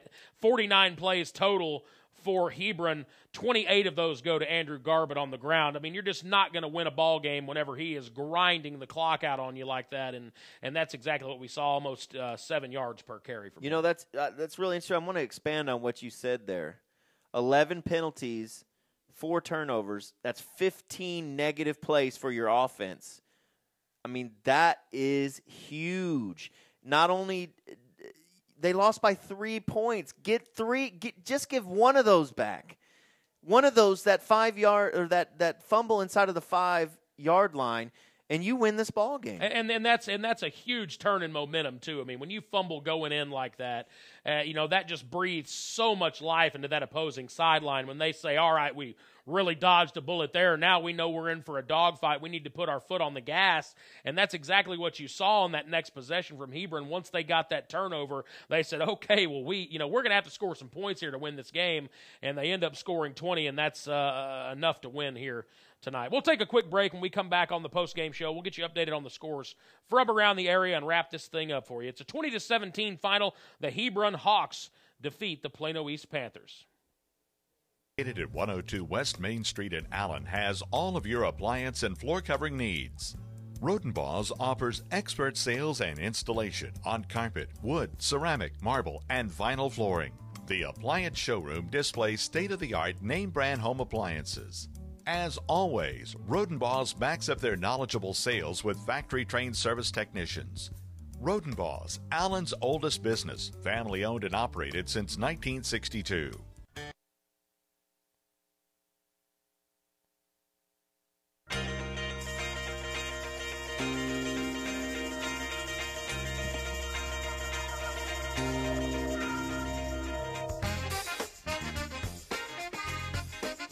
We are just past 10 o'clock here in Dallas-Fort Worth, and it is a final from Tom Kimbrough Stadium here in Murphy, Texas. 20-17, the Hebron Hawks get their second win of the 2014 season. For Plano East, another tough loss as they now move to 1-8 here in their 2014 campaign. I'm Eli Jordan, along with my broadcast partner, Rick Folletti. And, Rick, it's been an interesting one here tonight. We got you caught up on all of the statistics from tonight's game. Let's give you just a few scores from around DFW. Maybe we can get you a final on that Allen-Plano West game. Well, this game is in the fourth quarter. Allen 56, but Plano West has 41. They only trail by 15, and they have the ball. They are actually driving right now with Soso Jamambo. Oh, and they just reported a fumble lost. Soso Jamambo fumbles it at the Plano West 14-yard line. That's going to set up Allen with only 14 yards to drive for the touchdown. How much time left in that game? That game only has – actually, it's still in the third quarter. So still in the third. Yeah, a lot of scoring in that actually, one. no, I'm sorry, fourth quarter. It's in the fourth quarter, 11 minutes left in the fourth quarter. Wow, so a lot of time left Still in that a lot one. of time left in that one. So 56-41, Allen on top. But, again, Allen looks like they are going to probably put it in the end zone as they only have to go 14 yards on that one. So other notable games around the area, we had told you about Denton Ryan and Justin Northwest in the beginning of the broadcast. Justin Northwest has dominated that one. 62-34 is a final there. Ooh, in just a massive District 5-6A with playoff implications, Keller and Keller Fossil Ridge. And Keller Fossil Ridge becomes victorious 28-24. Let's get you in other District 8-6A action. We had mentioned this game, Mansfield and Cedar Hill. Remember I had told you that Mansfield could play a little spoiler here? Well, it's late in the fourth quarter. Mansfield on top 49-34 over Cedar Hill. Wow. Undefeated Cedar Hill. Looks like they're going to drop. By you. Yeah, outstanding call by you there, partner. I did not see that one coming. That was a very, very good prediction from you. Let's go ahead and take a look at one more game here for you. Garland versus North Garland. Always a big matchup when those two teams meet out of 11-6A. Playoff implications there for Garland, and Garland actually is going to they did come out with a victory 49-21 in that one. So, again, I think the story of the night for non-District 6-6A action is Mansfield defeating Cedar Hill after they pull out a huge victory against DeSoto last week. So Mansfield only trying to solidify their chances for a playoff berth. Yeah, huge upset brewing there if Mansfield can somehow upend the DeMarcus Lodge-led Cedar Hill Longhorns there at DeMarcus Lodge. What a freak that guy is. We saw just what kind of damage he can do last week against DeSoto. We're going to take one final break here on the post-game show. When we come back, we'll give you our player of the game. We'll wrap this one up and tell you about our next broadcast. We will return here in just a moment on the Roden Boss Flooring America and Appliances presentation of Plano East Panthers football on Champion Sports Radio and SportsSoundsRadio.com. Rodenbaugh's, located at 102 West Main Street in Allen, has all of your appliance and floor covering needs. Rodenbaugh's offers expert sales and installation on carpet, wood, ceramic, marble, and vinyl flooring. The appliance showroom displays state-of-the-art name-brand home appliances. As always, Rodenbaugh's backs up their knowledgeable sales with factory-trained service technicians. Rodenbaugh's, Allen's oldest business, family-owned and operated since 1962. Shell experts here with a pitching machine and a shield to demonstrate the importance of protecting your engine. Think of me as an engine. The Shield is new Shell gasoline with 20% more nitrogen and rich cleaning agents than before. And the baseballs are gunk that attack intake valves and fuel injectors. Come on, gunk, is that all you got? Gunk is out of here. New Shell nitrogen-enriched gasolines. No other gasoline protects your engine better. For quality auto service and repair, see the folks at Flat Shell on Preston Road at I-635.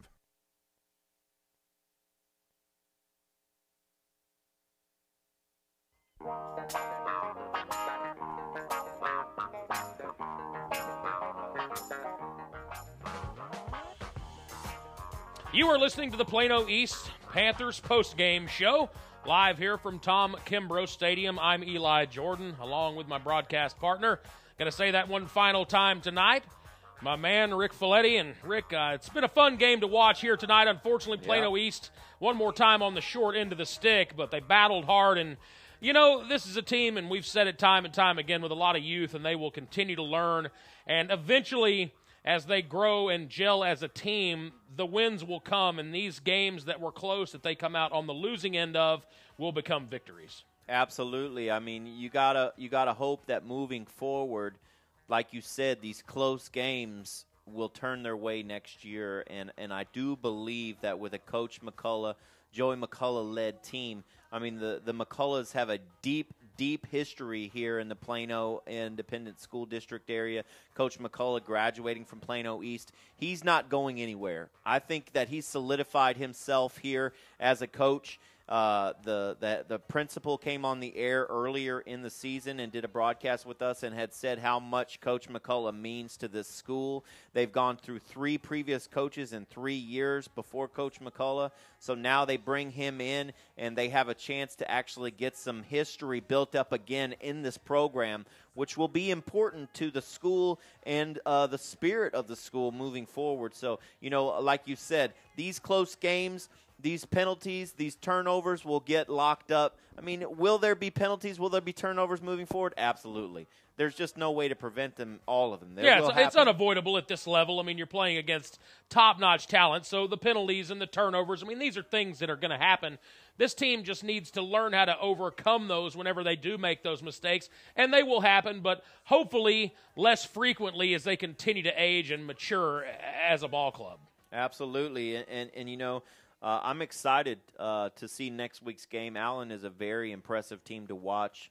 It's definitely going to be an exciting game. Maybe it won't come out the way that Plano East wants it, but it'll be a fun one for us to call nonetheless. Yeah, no doubt about that. Let's go ahead and give you our players of the game here quickly. Obviously for the Hebron Hawks, got to go to Angelo Garbutt. He did an outstanding job on the ground tonight, just put up monster numbers, 28 carries for 179 yards. He accounts for all 3 touchdowns scored here by the Hawks tonight. And then for Plano East, I'm giving my player of the game to Anthony Hines, middle linebacker. He came back tonight after that high ankle sprain. He played very, very solidly on defense tonight. He was one of the few guys that was able to bust through that line and wrap up Angelo Garbutt. Agreed? Absolutely. No objections there, partner. All right, our next broadcast of Plano East Panthers football coming your way next Friday night against the always dangerous Allen Eagles. Kickoff for that game is at 7:30, but we will be on the air live at 7 o'clock sharp with Panthers Countdown to Kickoff.